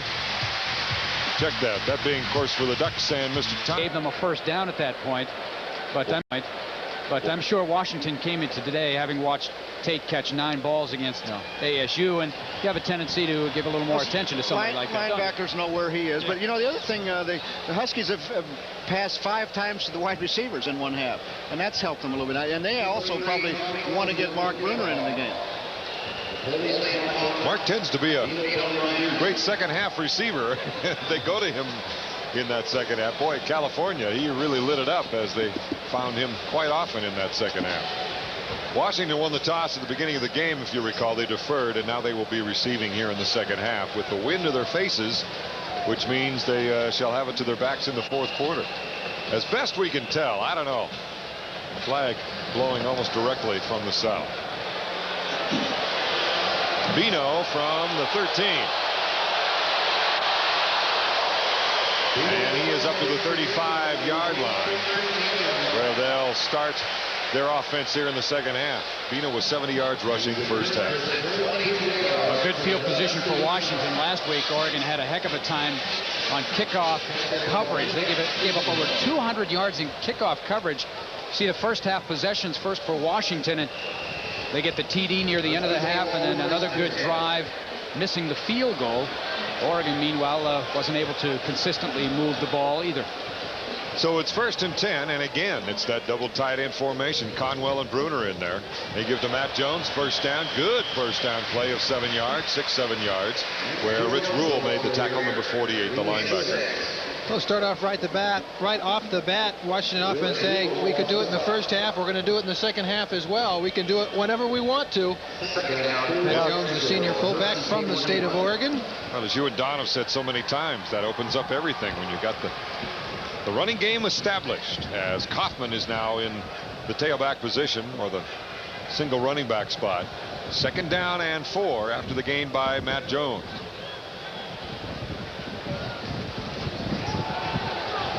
Hewitt across the middle, goes to Ernie Conwell. Oh, intercepted by Oregon. Was it Rich Rule? John Tomopeau, I believe. Tomopeau, indeed, the outside linebacker. He was the injured player that they helped off in the second quarter, and now the deflection, and this has been a day for the defenses. You talk about trying to get the tight end involved early. Ernie Conwell running his route, avoids the official, doesn't look back to the quarterback in time to see the ball hit him right in the middle of the chest. Tomopeau, the recipient of the lucky bounce. You can see the ball well thrown, route well run, just doesn't get his eyes back to the quarterback in time, and that field position that Washington had from the good kickoff return has been given back to Oregon. 1st and 10 as Malapai gets down to the 32, short of the first down, but there is a flag down back on the line of scrimmage. When it comes out that quick by the umpire, it's got to be holding. And if you're an offensive lineman, you just hope that the flag doesn't hit you. Because you get blamed then whether it was you or not. I think Rich is saying let's call him on the other side too. But Rich has been very vocal and active today, normally is. Rich will work the officials. Oh, yeah. I've seen that for 16 years. I was going to say, you saw it for 16 some years. So it'll be back to the Oregon 49-yard line. Rich would rather have them jump offside if they're that anxious to stop those defensive linemen. Go ahead and jump offside. It's only 5. Well, we started the second half with role reversals. Oregon turned it over 3 times with interceptions in the first half. Washington got the penalties. Now it's the other way around. Washington now with 2 turnovers for the game. 1 here in the second half. O'Neal, a lot of time to throw, and completes it to McLemore. And they're up to about 11 yards from the first down. Russell Hairston defending. You see Oregon's possessions in the first half, the 2 picks, so they dodged a bullet early. One of those interceptions deep in their own territory, the other one at the Husky 5, then a couple of punts. Finally got things on track with the field goal, but another interception in the end zone cost them more points. Tate and McLemore to the left side on 2nd and 12. Deflection. Don, it was Jamal Fontaine. One thing that's obvious now, you can see a halftime plan for the Oregon Ducks was to move the pocket, get Danny O'Neal out, keep him away from the hard rush, and he's had 1 completion. I think he had a receiver open there, but again, now you can see Jamal Fontaine can't put a lot of pressure on. He's got to work for leverage and containment, but he did get his hands up and got the ball knocked down. That's a big play. That's your number 3 tackler in the Pac-10 for losses, too.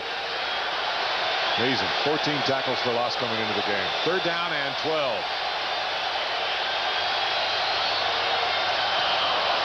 Barr touch him, evidently. Barnes is still standing there. He finally comes over to protect his quarterback.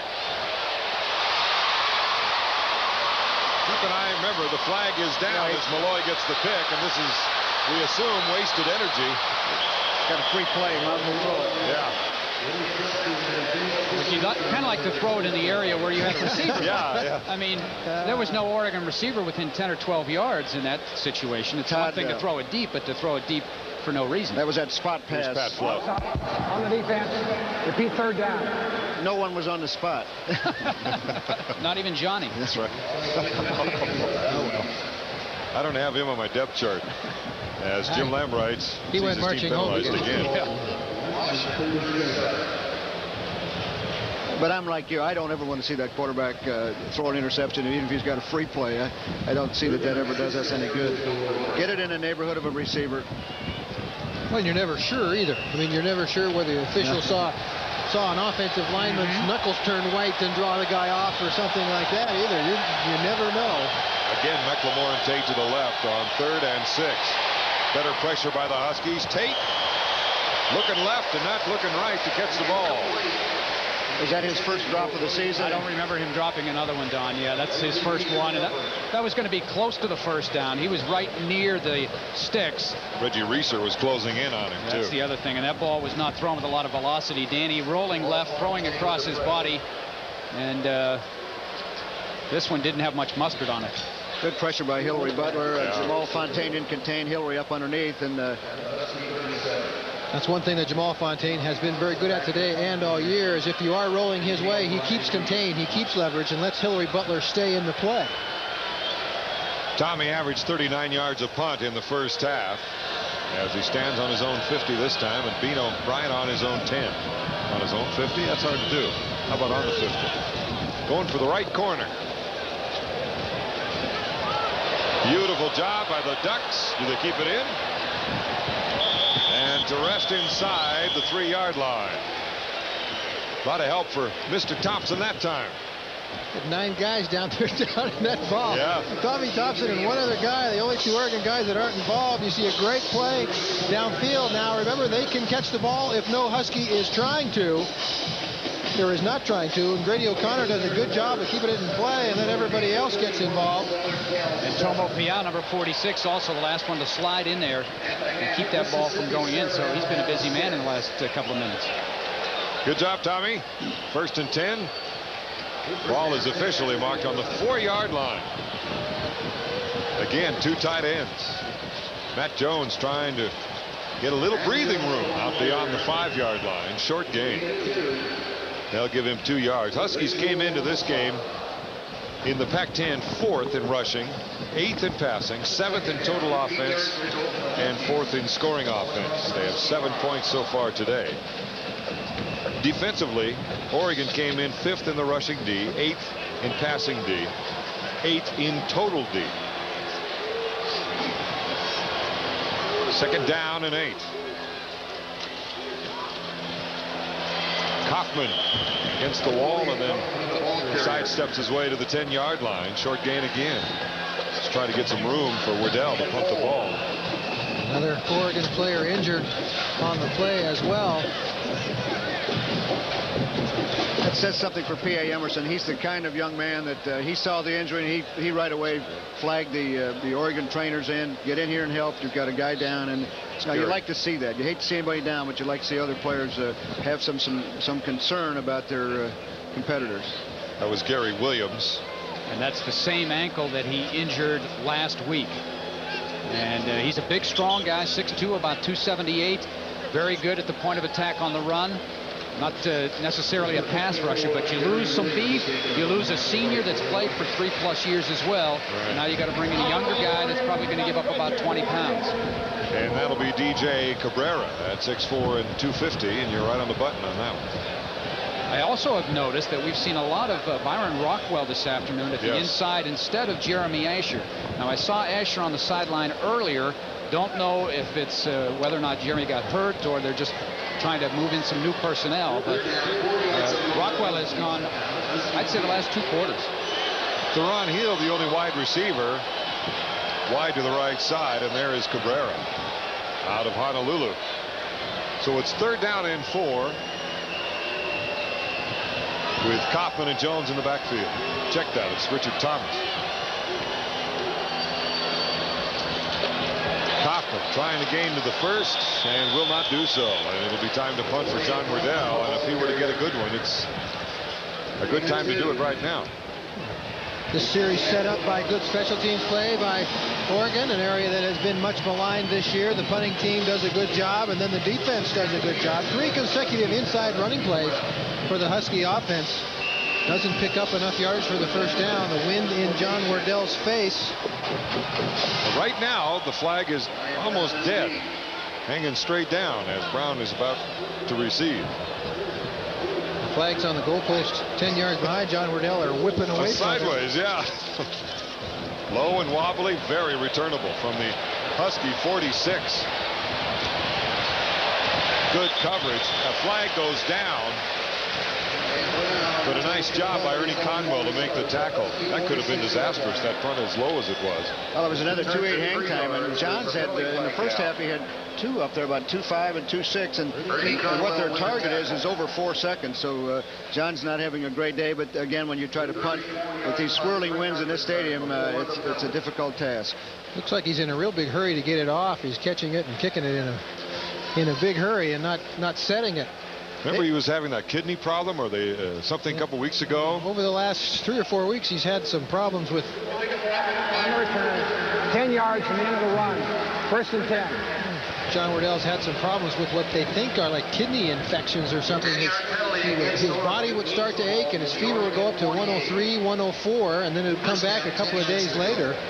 Don't know if he's been suffering from that this week, but he was prior to the UCLA game last week. See, Oregon has been a very, very good first half team, and obviously not very good in the second half. The Huskies have been just the opposite. They've been pretty good in the second half. 2-1 margin they're scoring versus the opposition. 1st and 10 from the 48-yard line of Oregon as the Ducks take over. They trail 7-3. Burwell opening on the right side as the first gets down to the 36-yard line of Washington, where Lyons and Jones knock him out of bounds. I think that's the first time today we've seen that counter tray where they pulled a couple of people. Normally against Washington, you hate to pull people because of penetration, but this time they run it. Well, they were in the 4-6 defense, and Danny O'Neill saw the perfect place to run it to. He ran it back to the short side into the boundary where the Huskies were a man short. Steve Harden, pretty good lick too, the left tackle who pulled with him. That's all game plan there. That's an excellent job by the coaching staff, and translate that into a good quarterback who can handle it. 2 tight end offense again, that play and this play. Shot out of Canoga Park, California. It's 1st and 10 from the 36-yard line. Trying to do it again. This time Steve Springstead is there waiting for him. Number 49. He's now the leading tackler on the Husky team after the Bruin game. Well, the Huskies balanced up their defense that time, and they were not short on the weak side, so they had as much strength into the boundary as they did into the field, and you can see a good job by Steve Springstead getting out, as well as Richie Chambers. Beavers standing up the right tackle as well, as Steve now, as I said, with 45 tackles coming in, 20 of those solos after the Bruin game. 2nd down and 9 for Oregon. Looking right, throwing left. Detweiler gets away from Jones. No, trips him up, or actually mixes him or causes him to slip. And so it'll be of little or no gain. Well, they're probably a little bit out of field goal range here. The ball marked at the 36. You'd be asking for a long, long field goal at this stage of the game. Probably wouldn't attempt that. So this is twice now to start the 3rd quarter that Oregon has been in Washington territory. Came up short the first time. 3rd down and 10. Almost batting 500.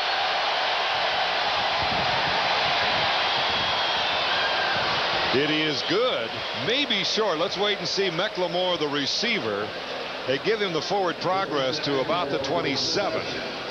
And I think they're going to be about a yard short. I think you're right, and it's a big decision for Rich Brooks, a decision that he's already made. We're going to try for the 3. Good protection this time by Oregon as well. Danny O'Neill puts the ball in the perfect place, and a good job by McLemore to keep Lamar Lyons on his back and make the catch.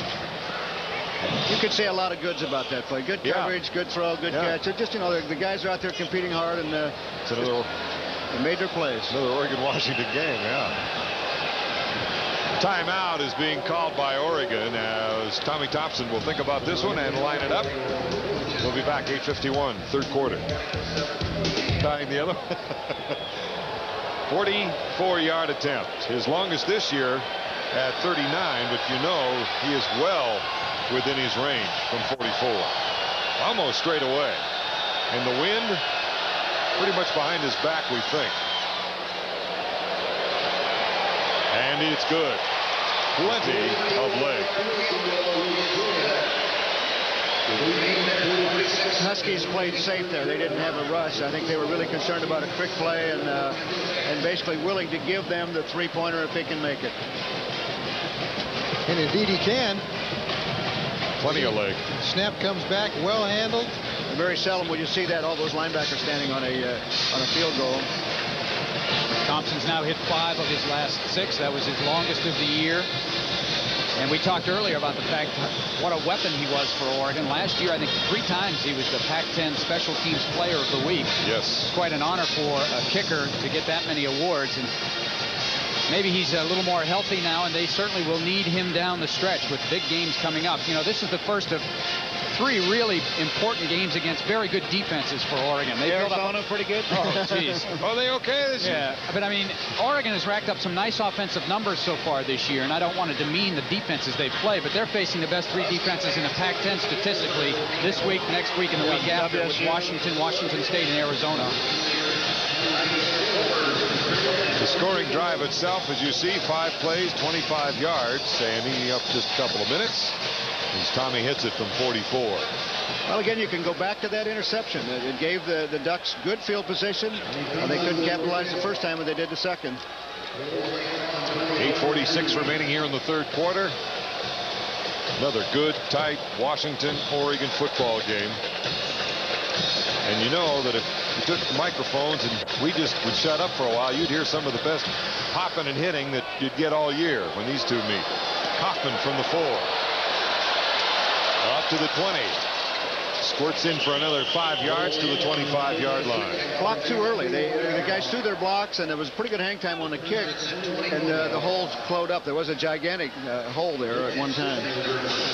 Tommy Thompson's done a good job of hanging the ball up in the air and getting it over in the corner. And Damon Huard once again takes a Husky offense out onto the field, not that far off of their own goal line, ball at the 25-yard line. Seeing Steve Morton there. How's Miles Corrigan doing?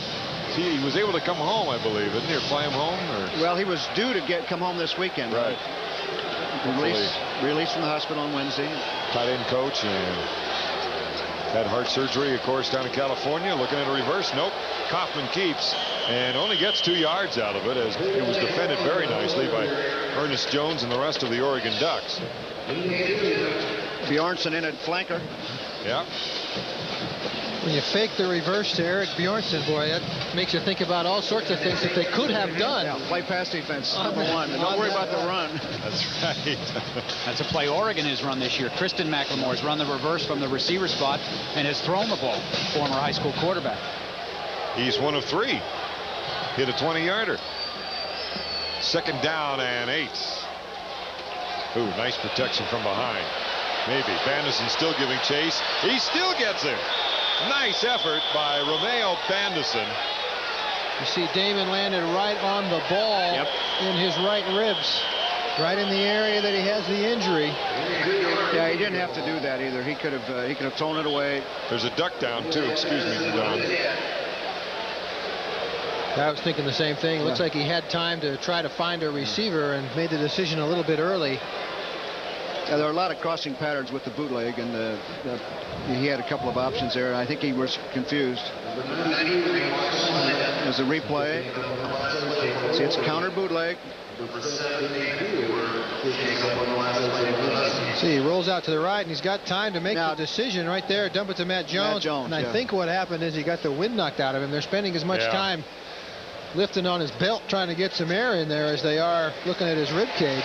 You can see he doesn't appear to be in a whole lot of pain. He's just trying to get his eyes from water. Boy, that's a scary feeling. The whole body back in sync again. I've had it happen to me too. Oh, you see the injured. That's Mark Slyman, backup defensive end. Looks like he has some kind of an ankle or foot problem there, the right side. See a lot of that nowadays with the artificial surfaces. Low cuts. Yep. Well, that and the feet. Yeah, that's true. You can't wear low cuts on feet stick a little bit, and you turn an ankle. Yeah. 3rd down and 8 yards to go for Washington now after the injuries, and of course Eric Bjornsson comes into the ball game at quarterback with a 9 for 25 track record passing so far this year. 3rd down and 8. And the keeper, Eric, fights his way up for the 1st down. Let's see, where are they going to mark it? I don't know, guys. The left foot is just short of the linesman, or just short of the 1st down marker. The linesman walked farther towards that 1st down marker than I thought he was going to, and then Zubin. Then he put the left foot down instead of the right foot. Yeah, it's like John Madden says, which foot is he using, the left or the right? And I think he used the left this time. Well, and all week long, Oregon has been coached if they run the option, ignore the quarterback. And the quarterback has been open a couple of times today. I'd like to see a replay if we could on the spot. I know as a coach, short. that would not have been a very good spot unless it was on my side of the field. Take a look. See, the Oregon side of the field is where they run this thing, and Eric Bjornsson makes the correct decision. Theron Hill tries to get into him. You can see. Oh, I don't think there's any question about that. His feet were way past the marker. It's just whether the ball was. I don't think the official could have seen it. You like this decision, Don? Looks like they're going for it. Well, if you can't make a foot on people, you probably don't deserve to play, and you're not going to win big games if you can't make a yard. And you've got a quarterback too, and Eric Bjornsson, that is certainly big enough if you want to run a quarterback sneak. 6'5", 2.25. Why not run the option again? It's been open all day if you want to. Behind a 280-pound center, if they've got nobody on the nose, you got to be able to just move forward. No linebacker up close. Yep, that's what it is. All he's got to do is get just short of the 35-yard line.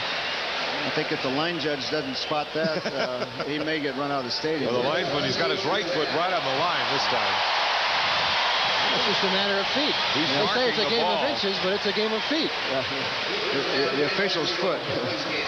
Jim Neville, you did your job, young man. The senior. I could get a first down behind Jim Neville. Ewig. Quit looking at me that way, same as Eric Bjornsson, though. Real cute, Chuck. Okay. 1st and 10 for the Huskies. Right on the 35-yard line. 7:17 to go here in the third. Looks like they checked off.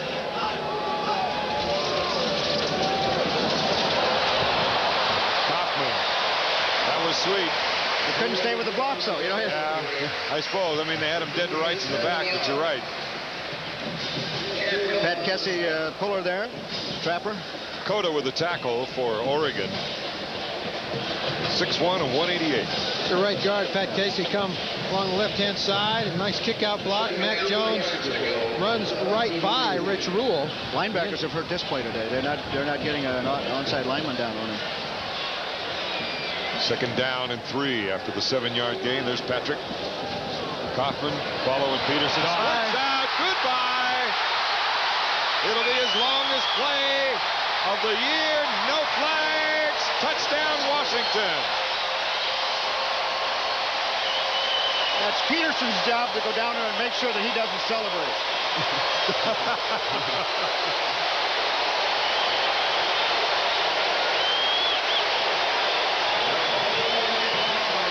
One of the Oregon secondary players got confused. Thought the ball was inside, made a bad decision. Lamont Woods, the outside right corner, lost track of where number 8 was, and he went inside, Napoleon went outside, and Napoleon went 57. That's when you start freshman, redshirt freshman. That's what happens. 58-yard run. As now Travis Hansen comes out and has done his job. And the Huskies get back up to that lead, 14-6. Off the 58-yard run, yes, by far his longest this year. 26 was the longest going into this game. Very similar to the play we just saw right there. You see Matt Jones once again. Andy Peterson pulls outside, and Napoleon gets out in the open field, and you saw the corner flash down inside. Basically, it looked like he was almost running to Matt Jones as opposed to Napoleon Kaufman. Mark Bruner made a great play. Mark really sealed the outside, so the two pullers could get outside of Mark, and there were not enough people to block. It's like Matt Jones planted somebody too. Napoleon thinks he's in the CIF finals. And again, we've talked about this for Oregon, that they play pretty good defense for 89–90% of their plays, and they've had 2 big runs today, 2 big breakdowns, and they trail by 8 points. 2 minutes, 23 seconds, 75 yards. It's been a long time, actually, since we've seen Napoleon Urbino bust a big one like that. We've had a couple beauties, as Bino has a 35-yard touchdown run, and now Kaufman with a 58-yarder. Crab with a kick, and it's short. But effective. And Whittle goes out of bounds. Yes, very effective as they force him out of bounds at the 19-yard line. Jason Crabb is very good at doing that on purpose. They call that a blue. They just work on it. They try to let him get as much hang time as he can. He had that up there 4.44. Good hang time. Bring it down around the 2 and the 0. And we've got guys, you got guys who can run on any kickoff team can run that far. It looked like Oregon was going to try to run a middle return or return to the other side, and so they were ignoring the outside coverage people on this side. So the Huskies basically just run downfield and knock them out of bounds. For the Oregon Ducks, it's 1st and 10. They trail 14-6. Down by 8. O'Neal. More time. Devers gives chase. Here's Willie Tate, the tight end. Takes a couple of Huskies with him up to the 36-yard line and a first down for Oregon. Didn't take long to get Willie Tate in the game, did it? Exactly right. They need to get him the ball because not only can he catch it, but he can break tackles too. He's a big, strong guy, and it usually takes 3 or 4 to bring him down. Pretty simple looking play here. That's a play action pass off the counter play that the Huskies just ran twice in a row. Kilpatrick on the tackle. The play action inside kept Hillary Butler inside, and he wasn't able to get out in the flat in time to get to Willie Tate. Kilpatrick went for a bit of a ride, too. Willie is strong. 1st and 10. Deadwater wide to the left side. McLemore to the right. Now they ran the counter. Springstead is able to run him down. That took some athletic ability because he had a long way to go to get to Sean. That's the counter there. They ran the counter pass first and came back with the counter. See the left guard, left tackle, number 63, pulling there. And this play is set up pretty well, but the speed inside makes the difference. If he doesn't make that tackle, that's a 10 or 15-yard. I didn't think Steve would get to it. They had a step on him, but Steve can run. The inside linebackers for the Huskies can run. Speed and strength right there. He had the speed to get there, and then the strength to haul him down with one hand from behind. 2nd down and 7. They only got 3 yards on the play by Burwell. Same formation with Detweiler to the left. Here comes the blitz with Malloy. Picked up nicely, and McLemore has the first down up to the 50. As David Kilpatrick, Josh Moore and company up there. Weak safety blitz. You saw Lawyer Malloy coming. The Ducks did a good job of picking him up. There he is, number 9. Sealed very well. Eric Barnes picked him up. Impressed. And Josh Moore was turned around again.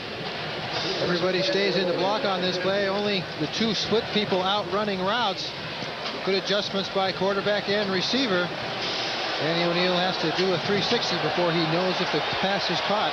1st and 10, ball right at midfield. 2 receivers to the left, McLemore and Tate. Looking to reverse, it is. Here comes Detweiler. Hillary Butler giving chase. Detweiler to the 40 and tripped up by David Kilpatrick. They get a first down. Oregon down to the 37 of Washington. Not bad for a guy with a bad ankle. Good call. Jamal Fontaine either went to sleep or was on an inside move because he's gone. Watch Jamal. He's the only guy back here that can get this stopped. And I have a feeling maybe Jamal might have been fooled on that. A good job by Willie Tate. He got a piece of 2 Huskies. This is a good drive for Oregon because Washington had just gotten momentum. The crowd's back into the game, and they've marched from their own 20. 1st and 10 in Husky territory. Ball on the 37-yard line with both receivers to the right side.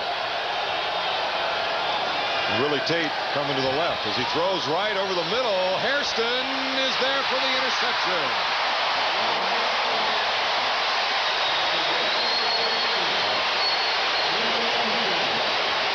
Well, Danny again threw into double coverage there and going to McLemore trying for the home run ball, and you say what if, but he's just got to read that coverage a little bit better. Yeah, he didn't have him there. He didn't have a chance. Yeah. So 2 interceptions in the end zone for Washington and 1 at their own 5. And this is a young man who came in with only 6 interceptions all year, and he has 4 today. And Danny had a lot of time there. I mean, that's triple coverage. Yeah. Talked about trying to get Willie Tate back in the game. They did on the 1 play. When Oregon gets the ball back, they might try to free Willie. Bada bing, bada boom. 1st and 10 from the 20. And Napoleon, through a lot of improvising on his own and some good hits up front, gets about 7 yards. And here's where Washington, I think, could really take advantage of their size up front. They've got an 8-point lead. They're late in the third quarter. They can just wear on that Oregon defense. I look at the guys on the Oregon defense. They're -2 of their starting defensive linemen in this situation. So why not pound on them and pound on them? We've already rushed for 217 yards in basically 2 quarters and 10 minutes. I might say that comment on P.A. Emerson, he had his defensive lineman about 10 yards off the ball that time. Yeah, he did. Took Bryant Jackson to about the 40-yard line. He likes that right guard position. He wants to play. 2nd and 3. Conwell, is it picked off? No. Cota very close. Conwell, he's got some great speed, hasn't he? If he can hold on to that ball, he's fast. Again, this is a play that burned us in the Rose Bowl a couple of times. Fake to the strong side, come back to your tight end. I'll say this, Lewis had excellent coverage. Sure did. Dante Lewis, the free safety. The ball is in the air a long time. It's still alive. At this point. You see it coming flying out. Ernie had a shot at it. Chad Cota had a shot at it. Mentioned earlier, Ernie has 4 catches coming into this game, and he's averaging almost 28 per, so he hits big when he does hit it. DJ McCarthy, the wide receiver on the right now on 3rd and 3. Kaufman trying to get a first, does, and is out of bounds at the 35-yard line. Dante Lewis again on the play defensively.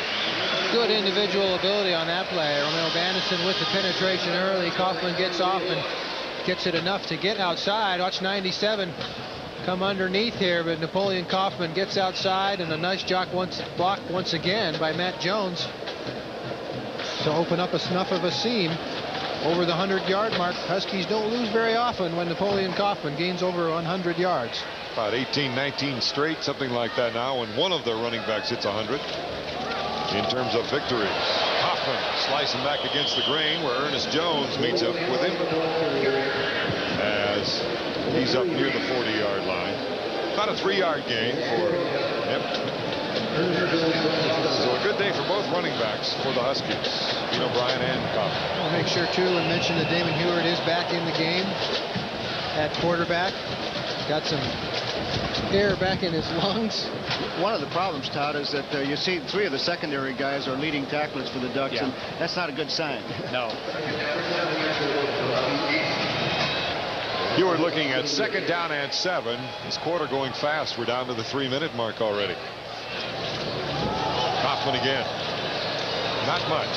Bandison stayed home very well, closed down. And Massey got underneath the pulling guard there too, and that's a couple of times Oregon's tried to go underneath that block. They've missed a couple.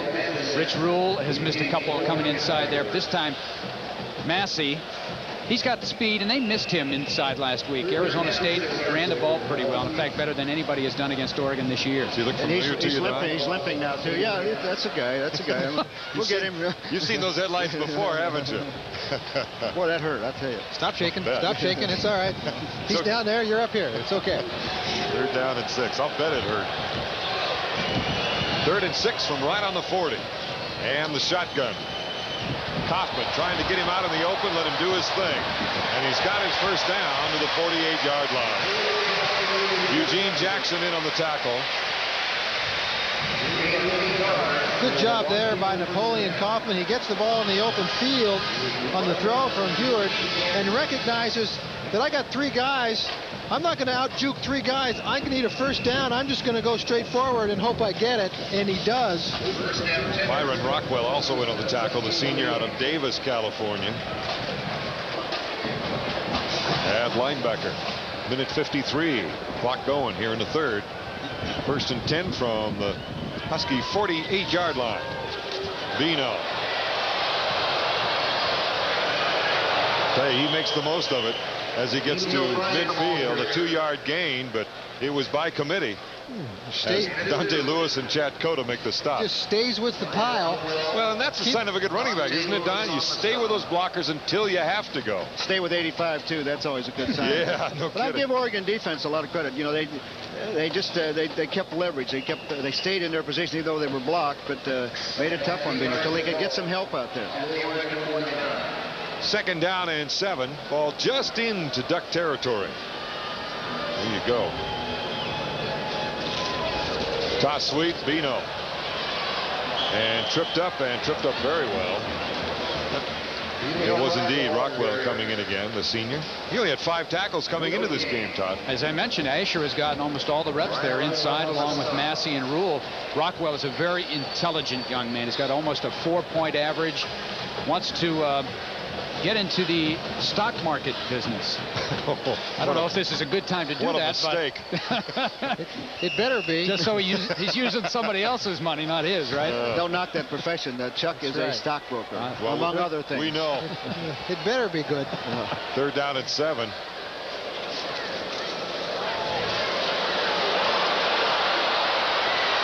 Not sure where he's going now. Tries to throw it underneath to get it to Theron Hill. Flag goes down. Vandison with a little extracurricular, maybe? Well, why do you throw a flag on that? That late, unless he... And he went right to the official. It was over by Theron Hill. There's no flag. There was an eligible receiver in the area. 4th down. Well, why didn't he see that before he threw the flag? Because he didn't see him. Under the mechanics of the referee, his responsibility is to throw it, and then the other officials help him on the play. But if you're Damon Heward, I don't think you want to even throw that ball. He's going to hold on to it. Not with this score, and it's a big game, close game. John Wardell getting back to punt, and Brian Brown. There he is for Oregon. Damon wanted to go to Mark Bruner that time, and the Duck linebackers were all over him. Wobbly punt. They get a good roll, and it looks like it's going to be an Oregon roll. Touched Leif Johnson right there, didn't it? So it'll go out of bounds at the 21-yard line. It'll be Oregon ball. As Leif Johnson, he's due for something special on special teams. He does usually at least once per week. In fact, right now, he's got 8 total tackles on special teams, 3 unassisted, and a fumble recovery. All of that coming on punt and kickoff coverage. Oregon hasn't had many opportunities to return punts. They've all hit the ground and rolled. So Leif's been taken out of the game. Danny O'Neill with 4 interceptions today. A rough one for him, but he's still in it. 1st and 10 from the 21-yard line as this will be the last play of the 3rd quarter. Jamal Fontaine fooled again. Unless he's on a charge, he has no business in there. He's got the quarterback coming outside with the ball, and if they're running a fake the other side, he's not going to stop the play. Pass was to Josh Wilcox, the backup tight end to Willie Tate. Richie Chambers on the play defensively. End of the 3rd quarter. Huskies up by 8 and will return conference play. As they went in and, boy, had California dead to rights with that 30-point lead and then lose it home to USC a week later. Keith Gilbertson felt the same thing, though, losing to Washington and then a week later getting spanked by Washington State up in Pullman without his starting quarterback. 1st and 10 on the 34-yard line for the Ducks as they trail by 8. And we begin the 4th. Fumble. Huskies have it. Was that Whittle? Yep. Boy, we talk about his lack of fumbling and ability to hold on, and I'm not sure he ever got it. I'm not sure he ever got it. I think you're right. Reggie Reeser on the recovery. He looks like just as the ball is handed to him, somebody gets either an arm in there or the exchange between he and O'Neill isn't good. Let's check. It was a late shift. He never got it. He either never got it. He didn't either wrap it up or O'Neill didn't put it in right. Looks like it hit his right forearm, maybe. Sometimes being injured and not practicing much and playing much causes of that also. 1st and 10 then for the Huskies after another turnover. Unofficially, that's 5 now. Matt Jones, and he's slowed down by Bandison, trying to go outside. The stiff arm doesn't quite work as Isaac Walker makes the stop. In the 3rd quarter, boy, the rushing is really going towards the Huskies now. And total yardage and the turnovers, that was indeed the 5th one. And the penalties, again, still a major part of the game. And Oregon has been averaging, you look at total yards, they've been averaging almost 440 yards a game. So Washington has done a good job. 2nd down and 7. Look out! Oh, my goodness. Merry Christmas, Isaac Walker, and he can't hold on. You talk about a sight-adjusted play, and they didn't sight the same thing. They might have sighted the same thing, but they certainly didn't adjust the same way. Wow. Woo! Theron was saying, boy, have I got me 6 going deep, and that cornerback out there said, I've got me 6 going the other way. You saw Damon look off to the left, and that was not supposed to be sight adjusted if Damon's looking left. Wow. 3rd down and 7. This time receivers to the left side. Kaufman. That's a great play by Chad Cota, Wasn't it, staying though? home. He's supposed to stay on that hash mark, and that's right where he was. And Napoleon gave him a couple of hips left and right. And Cota did not bite. Nobody left. He was the guy. He was it. Had to stay behind it. Watch. they play fairly well blocked at the point of attack, but Chad Cota keeps everything on his inside shoulder. Good play, Chad Cota. So it's 4th and 2. You got a long field goal attempt here, which would give you more than a touchdown advantage. An indecision by Washington. They may want to go for it, not knowing if they can boot the ball that long. The decision has not been made yet. They're going to let the clock run down and take a timeout, but use up as much clock as they can. Huskies have called a timeout. By the way, Napoleon Kaufman, 17 carries, 128 yards. We'll be back. But a little better day than it was when we started at 12:30 this afternoon. Don, this is when the head coach works for his pay. 4th and 2. There's 70,000 people that are going to second guess this. They all want him to go for it, but they also want him to make it. And what do your assistant coaches tell you? They don't say a word. You want some help, and the microphones are quiet. Nobody upstairs, nobody home. I like this call, though. I like this decision. It's a long field goal. Get what you can, maybe make it. Leave it there if you don't make it. They need 2 yards on 4th down. Jones and Kaufman in the backfield, 1 wide receiver, 2 tight ends. And Eric Bjornsson at quarterback gets the first down. Not a bad move either, putting him in at quarterback for the play. If you know you're going to run the option, put in the guy that can run the option. Alabama puts in David Palmer on a 2-point conversion play. The Huskies put in Eric Bjornsson. A good play fake inside to Matt Jones keeps the linebacker inside long enough for Eric Bjornsson to get to the corner and turn it. And again, you can see that the Oregon defense worked hard on stopping the tailback. There's no pitch there. And in that particular situation, it hurts them because it opens up a 3 or 4 yard seam. Jeff Sherman on that tackle, and interestingly enough, it is still Bjornsson at quarterback. Kaufman. Oh my, pops his way through. Sherman gets him. He's just short of the first down to the 12.5 yard line. Stayed with the blockers there, Don. Give him credit. He stayed right with those big guys. Watch number 22, Matt Jones. Looks like he's got a number 8 tattooed on his back right here. Great job by Napoleon Kaufman. Got the right hand between the 2 and the 2. Good job by everybody else up front, keeping people off of him. Pete Pearson got 2 blocks. Give him credit. Big day, 136 yards. Better take his line out to dinner tonight. 2nd down and 3. Jones should have the first down, and it'll be 1st and goal for Washington. Come back to it now. You know, that's a companion play to the option, and make him stay at home.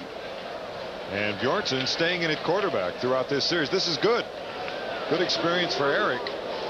Well, his threat to run here brings an added dimension. I mean, Hewart can run the option, but I mean, Bjornsson, with him in there, I think it's more of a threat to run. Yeah, a little difference in 40-yard dash time, about 4.5 to 4.8. I'll bet. And some sore ribs, 4 or 5 ribs, too. Eric's still in there. This is helpful after trying to struggle in that game against UCLA. Kaboom. Conveniently got down quick. That was 3rd and about a half a yard. Yeah, that was 3rd down. Does he get the first down? I don't think so. So he didn't get the first. I thought Matt Jones had it easily on that last play, so it was not.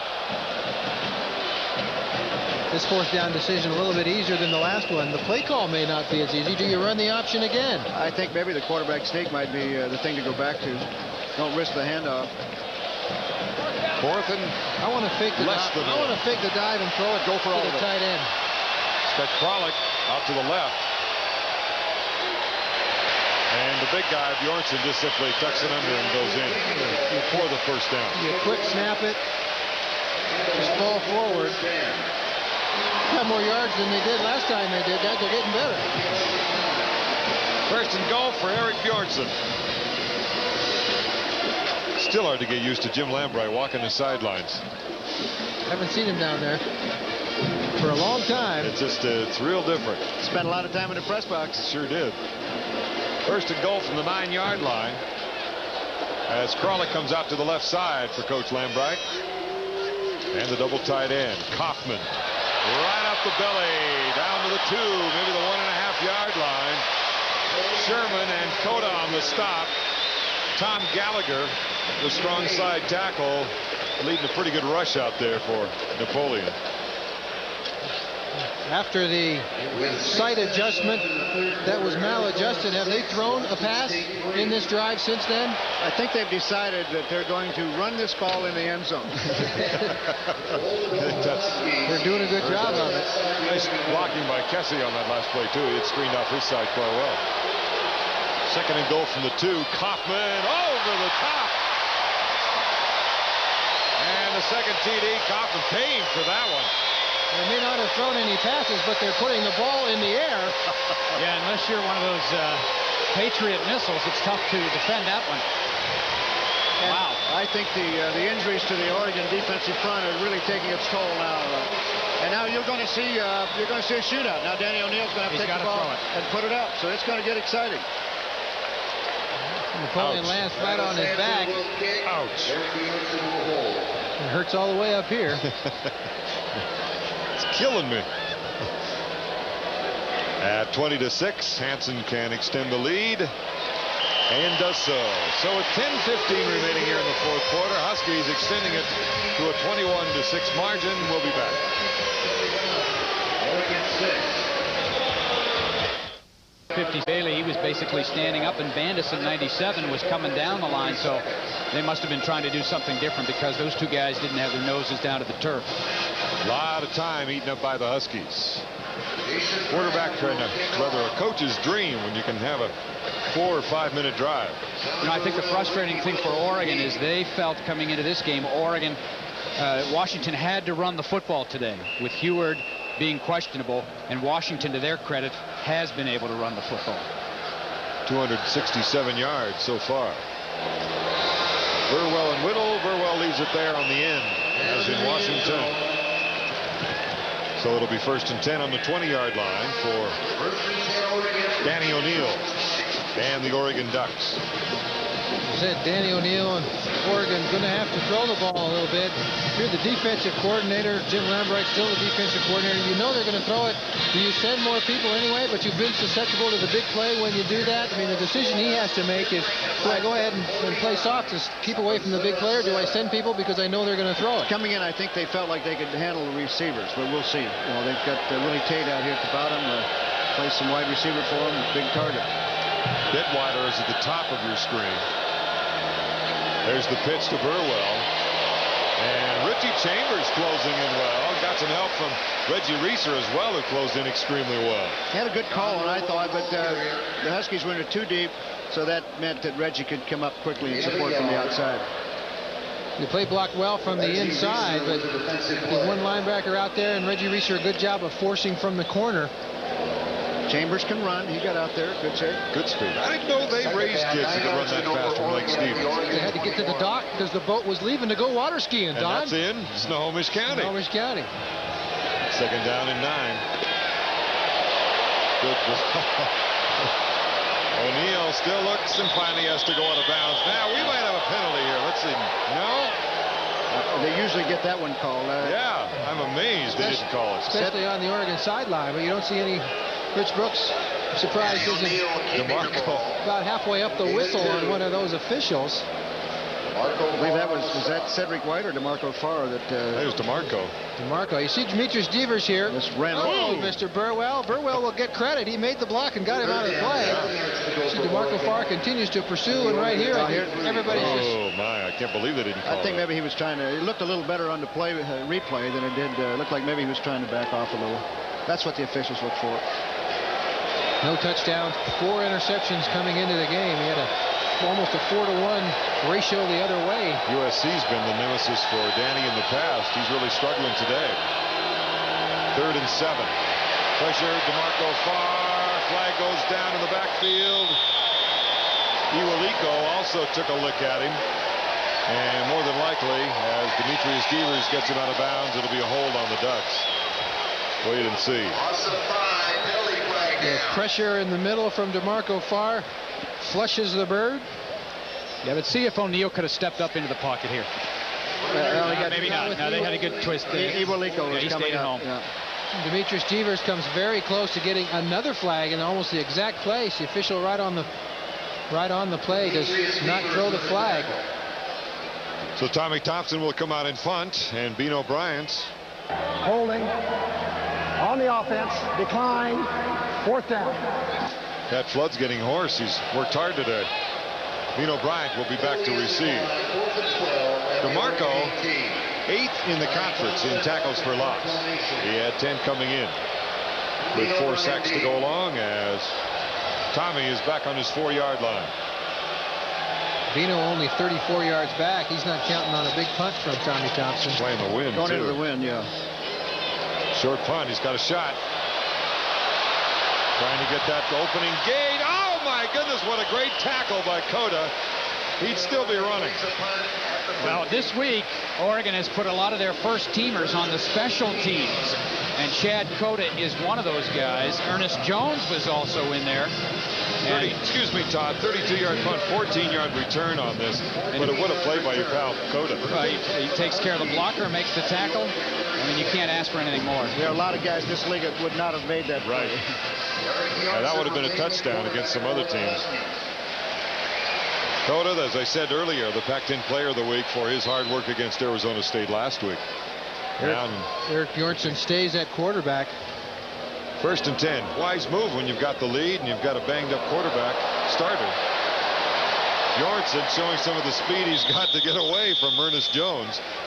And Jones came in with his 6 sacks and leading the Ducks this year. I think that would have been a sack if Damon had been in there.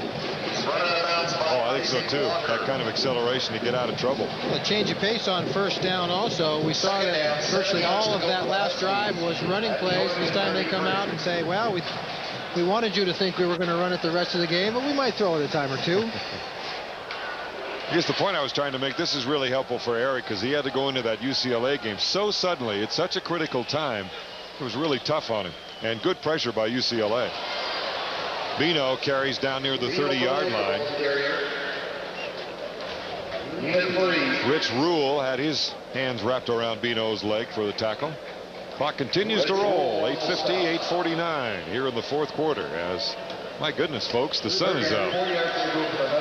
Hard to believe. It always comes out at homecoming. Oregon defensively now has 4 players in there on the field now that were starters in the first game. Just 4. Amazing. Yeah. Had Jeremy Asher been hurt at all coming into this game? No. 3rd down and 3. Here's the pitch to Bino. Well played. Coming up very well was, again, Jeff Sherman. Sherman was the leading tackler in the first half with 8, and he's got at least that many again here in the second half. The loss on the play also makes a field goal attempt. If they tear it, now they're going to punt. Going to punt the ball from the 32-yard line. It'll be a 49-yard field goal with the wind at his back. This is basically not a vote of confidence in Travis Hansen. Bino had 70 yards in that first half, and that'll take away from his net. I want to see a field goal attempt. I'm disappointed. You must have been a place kicker, Chuck. Waddell trying to add to his collection of a half dozen inside the 10 to come to rest, but not this time. I think Jim was trying to pin them back there, Chuck. Felt like he maybe had enough points. I guess. Plus, if you get a field goal block, you know, a lot of times it goes the other way in the end zone. This is great. Keep going, Coach. You're on a roll. I remember in situations like that, I go and say, doesn't he want any points? Doesn't he want any points? I'd say, Chuck, get back in. Keep your leg warm. We'll get to you later. We need an extra point, huh? 1st and 10 for Danny O'Neill. He's got 7.5 minutes to go. Little, and my goodness. Justin Thomas finally made a play that I sure think did. he's capable of making. That's a good job by Justin. Justin, the sophomore from Ferris High School, as we mentioned, over in Spokane, up on South Hill. People from Spokane know where that is. It's a good job of shedding a block and just coming right upfield. Whittle was the man who impressed me more than any other Duck in the game last year against Washington. I think Don hit on it when Ricky Whittle just has not had the practice time consistently with an ankle injury. And he needs, some guys don't need as much practice as other guys, and Ricky needs the practice time. 2nd and 13 after the loss of 3.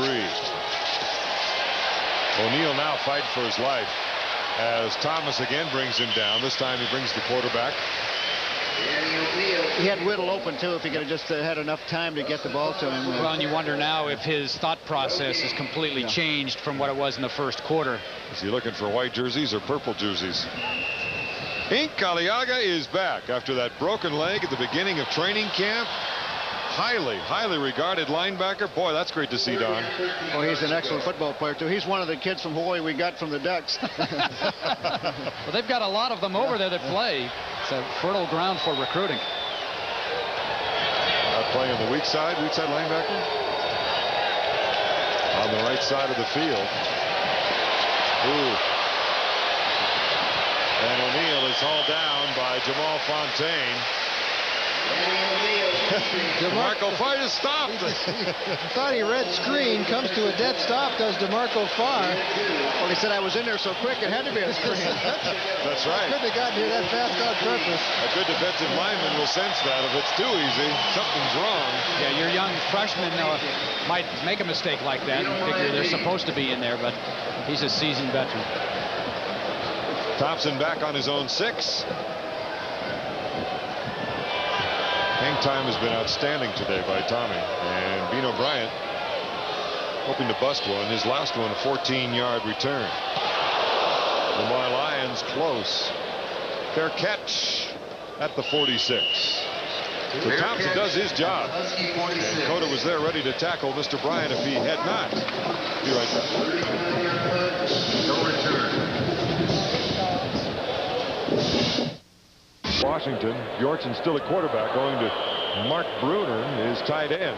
A little bit behind him as he was defended by Rich Rule. Trying to get the ball to Mark, bring him into the game, give him a little work. A lot of regulars still in there. First unit on offense on the line, Peterson, and Neville, Patrick Kessie. Kessie, a big man. Gallagher there still. They're all big. Yeah, relatively speaking and literally. We've got 3 of the 5 offensive line starters over 3 bills. 2nd down and 10, and they've blocked well today. There's the pass. Is that Kralik? Boy, I'll tell you, Joe with a great catch. Isaac Walker with a solid hit. And Joe's taking his share of hits this year. Joe takes them every day in practice. Even he does. In sweats, he'll go down there and fall and run into the bench, and he'll concentrate on football. He wants to catch every ball that's thrown to him. And you see the arm strength of Eric Bjornsson and the tackling strength of Isaac Walker. He's had a good game quite today. the hitter. He's had some licks. And he's playing with a neck that's been a problem for him. Jim Lambright with an attaboy to him. Good hit by Walker. It'll be 3rd down and 3. Hoffman, oh, good penetration. Yes, the blitz, and Byron Rockwell again, the senior out of Davis, trips him up. So it'll be 4th down. Keeps the clock rolling. 4:15, 4:14. Lots of people coming, just lots of bodies. Matt Jones cuts Rockwell, but Rockwell's able to flip himself over enough to get his legs in the play. John Wardell, a busy man here. John and Tommy Thompson both earned their letters today. Brown back to receive on his 14. Well, it looks like they're going to come after it. This crowd's been pretty quiet today.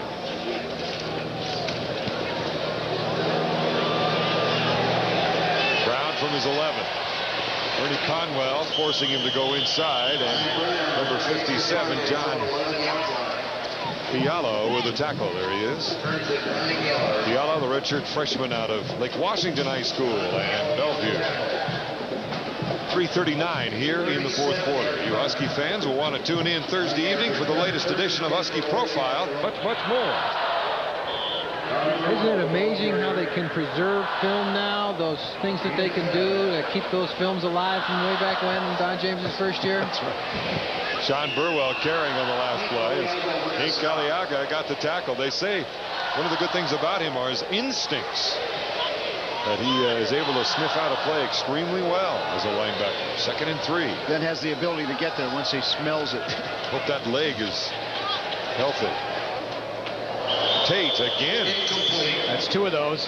Virtually the same play where he's by the first down marker and is conscious of making sure he gets the first down and lets the ball get through his hands. Richie Chambers, a good job getting out on Mr. Tate. Footsteps this time by Richie. Last time it was Reggie Reeser. Usually footsteps don't bother him. He's always been sure-handed, but no matter how good you are, you're going to have days where it doesn't go right for you. How many wet games has Oregon had? I know it rained last week at ASU. That was it. That's it. Yeah, it's been pretty nice this year. Actually, the rain stopped pretty well once the game started. Track's even almost dry. Thomas can't get him. Giving chase, gets a couple of breaks. Still going. Well, Steve Harden looked like he wanted to carry him to the goal line. I thought he was going to. Justin Thomas finally with a tackle. That was impressive. Very That was impressive. a lot of purple guys that had a shot at Danny O'Neil. He not only escapes but gets enough yardage for first down. Oregon continues in the hurry-up offense, but there's Mikey Waliko, Cedric White, 3 guys. David Ritchie, Galiaga, Ooh. Steve Springstead. Move on Springstead. Steve Harden Beauty. tucks him under his arm, does a good job. Good quarterback leverage there. 1st and 10. Interception. As it goes to Russell Hairston, his 2nd today. Well, when you're trying to make big plays, when you're down by 2 scores and less than 3 minutes to go in the ball game, sometimes you do things you wouldn't ordinarily do. Throw balls places you probably shouldn't. Russell Hairston feels good about number 2 today. Danny O'Neil has time to do what he wants to do, but he either overthrew Ricketts or underthrew McLemore. I'm not sure which. Yeah, you don't want to, no guesswork on flat passes. No. You know, you're either there or you're not. You might work down the field in the deep routes, but boy, not in the flat. Graziani, the backup quarterback, we may see him here in the last few minutes. We'll wait and find out. 1st and 10. Huskies still throwing the ball as McCarthy gets his first reception today. DJ, who had the touchdown catch against UCLA last week, comes to Hart. This man's about 6'8". I think they want to give Eric Bjornsson some work throwing the ball. I don't think they're interested in scoring that much, but give Eric some work. Yeah, and if that was the case, Oregon wouldn't be calling timeout. But Oregon's trying to stop the clock with 2:28 to play. Steve Morton, offensive line coach with a headset. Now Levan on the left with Eric. Now very high on his running combo, of course, with Bino and Napoleon Compton, and he ought to know the people he coached at the NFL level. And Rodwell, the linebacker. Thursday evening, tune in to Prime Sports Northwest for the latest edition of Duck Sports Journal. Join host Jerry Allen and Peg Reese for a half hour of news and features dedicated to Duck athletics. That's Thursday, 11 o'clock on Prime Sports Northwest. Bet you get to read that occasionally, Todd. Every once in a while. Your broadcast. We should mention that when the Huskies now go down to Corvallis to play Oregon State, Jimmy Jones will be the host play-by announcer. And probably have a committee of 4 or 5 or 6 people in the booth for that one too, but well, he'll take over and I'll stay home and watch the game on TV. I'm staying home also with you, Don. Are you? Yes. Let's go golfing. I'm for it. Okay. 2nd down and 4. Leon Neal gets a carry as the flag drops on the line of scrimmage. With 2:23 to go. That'll drive coaches nuts when your nose tackle, nose guard, right over the ball, jumps offside. I think that's his kind of responsibility to watch the ball. Yeah, kid, you're not supposed to go on sounds. Just look at that little pigskin. Yeah. Side on the defense. First down. The 5 interceptions by O'Neil today is not a school record, by the way. The school record is 6, set by a pretty good football player, George Shaw, against the Huskies back in 1952. George Shaw, one of the all-time great Oregon quarterbacks. So even those guys have bad days, and that guy had a great day. Yeah, Mr. Nelson and I, we correct ourselves. That's 3 interceptions for Hairston today. 1st and 10. Bjornsson. Looking to pass all the way. Oh, with a near catch anyway by Janowski. Dave almost got the fingers wrapped around it. He was defended by Jeff Sherman. He almost caught the back of the ball there. He has excellent hands for a young receiver. Great. 2nd down and 10. Bjornsson, they give him time as they roll out. Not enough time. Now he's got a lot of room. Looks for a block. Gets away from one man. The blocker, a flag rather, back in the backfield of all places. As Bjornsson shows some savvy getting down to the 19-yard line. Brian Collins on the tackle, but it's a clip on the dog. Two things about this clip. One, it must have been really late, and one, it must have been well off the ball because the flags came down well, and it must have been very obvious as well. Flag thrown way over here when Erik Bjornsson is way over there. You see the clip right there on 56. That's what they're going to call because that's where the flags ended up. Pete Caligas getting the chance. This is tough on offensive linemen. Oh, yeah. You don't know where the quarterback is. Defensive guys can see him. Yeah. The only way you can get away with the clip is if you maintain contact and the defender turns his back, then you're okay. Otherwise. Is the penalty walked off from the point of the infraction? Because it must be. Because they've got first and more than 25. They just backed up about 30 yards. Well, they should be able to run 1:49 off the clock now. They've got 3 plays and got 53 yards to go. Oregon with 1 timeout left probably won't use it. Janowski and McCarthy are the wide receivers here, and the latter going. And Leif Johnson is the fullback. There's the pitch to Neal. Gets a lead block by Leif Johnson. Tries to stay in bounds and is absolutely tattooed. Leon Neal, the ball carrier. As Leon Neal carried. And we think it was Collins with a hit. Yes, Brian Collins, the strong safety out of Los Angeles. Was Rich Brooks anywhere near that? The check off by Erik Bjornsson gets the ball. A great block by Leif Johnson. Then an accidental block like Leif Johnson. Oh, look at all those guys on the sideline. And then be on your toes. That looks like bowling alley number 7 down at the 1st Street in Maine. Leon Neal at the Tyee Bowl. 3rd down and 13. Remember the penalty, the clipping penalty. That's why it's still 3rd and 13 after the long run. Wrapped up from behind, yes. Where's the ball? The ball, I can't find on. it, yeah. Bandison is the one who got in there and caused fits for Bjornsson. And all of a sudden there was no football. And it'll be Oregon ball here with 1.5 minutes to go. Well, maybe Danny O'Neill can tie that record. Spoken like a true Husky, huh? Well, with the games these two teams have played against California, nothing's totally out of the realm of possibility, but good effort by Bandison. He spun out. There it is. And got around him, and Bjornsson lost, and then nobody can find it. Nobody even laid there for. Nobody even knows they're supposed to find it. And then everybody saw it. Bandison limped out the last time. You say he has a sore shoulder. Now he limped off the field the last series. Tough guy. Well, you know, at this stage of the season, almost all your players have some kind of nick and bruise and bumps and bruises. Nobody's 100%. If you're not hurt, you're not playing. You're not playing. That's right. Yeah.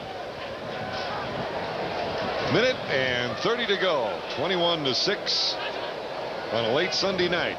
As you watch this broadcast, or Monday night with Oregon's broadcast, Willie Tate with a reception, and he's stopped by Inc. Aliaga up at the 45-yard line. Flag is down in the backfield. Valuable time for Aliaga. It's a late hit or a hold, one or the other. Back where O'Neill passed. Roughing the passer on the defense. Tack on 15 yards. Automatic 1st down. You think that might come up in the meeting, that maybe that wasn't the smartest play to make? Especially with 1:30 left. 1:30 left. The other team can, with 2 scores, get back into this game. A 2-point conversion on one of 2 touchdowns. They're playing a lot of young players, and they're trying to make an impression on the coaching staff. A good one or a bad one? Well, they just made a bad one, but it was full speed. Yeah, yeah, full speed, that's right. 1st and 10, trying to set up a screen. Here's Burwell.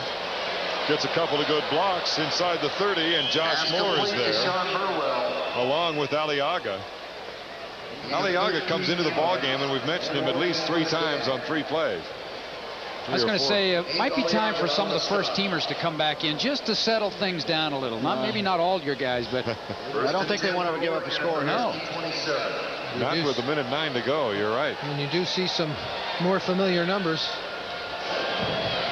O'Neill fumbles and fumbles out of bounds as Scott Greenlaw got the hit. Scott always does those little things so well. Oh, he's a solid young man, solid player, good special teams player. Works hard, got faster this year. There you see him come up. Good leverage. Ricketts, the receiver, and Greenlaw had that interception against, was it California? No, I was trying to think, San Jose State. And they were trying to isolate the young man, and kind of he didn't do a good job against Garcia, the quarterback for the Spartans. Came up with a pick. 2nd down and 3. Burwell trying to get the first, and in the meantime the clock keeps going. Stops now. Huskies in no hurry to get off the pile. Oregon calls their final timeout with 53 seconds to go. I don't think he got first down yardage. Well, you get a quick touchdown, go for 2, you get it. Now it's 14 to 21-14. Onside kick, go for 2 again. Not a lot of scoring today, but here's what happened. A 22-yard field goal for Tommy Thompson to open things up, and a 3-0 lead. At halftime, it was 7-3 after Bean O'Brien's 35-yard touchdown run. Thompson with a 44-yarder moved the Ducks within 1 point, and then a 58-yard run by Napoleon Kaufman extended the lead 14-6. And then finally Kaufman with his second, this time leaping over the pile for a 21-6 lead. 1-yard run, and we're here now with 53 seconds to go in the ball game and a 21-6 lead. Jim Lambright talking it over with his defense, and I would imagine with some eyebrows that are pretty low to the eyeballs, if you know what I mean. Pretty serious. It's down here for those youngsters a chance to make some plays that can make a difference. It's a gutsy call on Jim's part. I think I'd rather be talking to my first team defense right here because of the potential of scoring, and as we've talked about, to go for 2, the onside kick. This program is authorized under television rights granted by the University of Washington. Any publication, reproduction, rebroadcast, or the use of the pictures, descriptions of accounts of this game without the express written consent of Prime Sports Northwest is prohibited. 3rd down and 1 for Oregon. 2 receivers to the left with Ricketts to the right. Looks to the right, intercepted. Was that Aliaga? J.J. Franklin. Okay, J.J. got it. Just coming in, Hansen rather. That must have been what Lambright told him in the huddle over there. Let's tip it and get an interception. Go for a the record. redshirt freshman from Kent and Kentwood High School. And that's a mighty big pick. Number 6, 7th turnover of the day, and you're not going to win many games, as the Huskies know from the last 2 weeks, when you turn it over 7 times. And the 6th pick for O'Neill, because that will go down as an interception. Oh, sure. Yeah, Danny's got to throw it, and it was tipped. It's but J.J. Hansen did an excellent job hanging on to the football. It's a big one, 6 feet and 225. And that's about all you can do at this point, is say, let's get on to the next week. 13, Ted Stark at 1st and 10, and they'll try to eat up the clock now. As Ted Stark's at quarterback. Leif Johnson, the ball carrier. And Leif Johnson carrying. And that is Leif's first rush of the year. Technically, hasn't carried the ball. Caught a pass for a touchdown. Yep. I'll tell you, Brian Collins made a couple of hits today. He is a physical player. That's what they like about him. He just is a young guy that needs to learn where to be on certain plays. And when he learns to do that, he's going to be a force. Just needs to know who to hit. Yeah. Stark, the Medford, Oregon product, coming up behind team captain Jim Nevelle at center, and he'll have one more snap of the ball.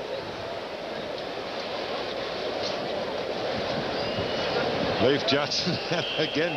Collins comes in to leave his mark, and the game is over. And Jim Lambright's Washington Huskies are at 5-2, coming back after the loss to UCLA to get an impressive win over Oregon, the team with the #1 total offense in the conference, and doing very well at limiting it to 294 yards, 96 rushing, 198 passing, to 399 total yards for Lambright's offense. Big win for Jim. You play the Northwest rival games. They're just starting to get that series going, and of course Jim's been involved in these 20-plus years. He knows the meeting, and their big games are important games.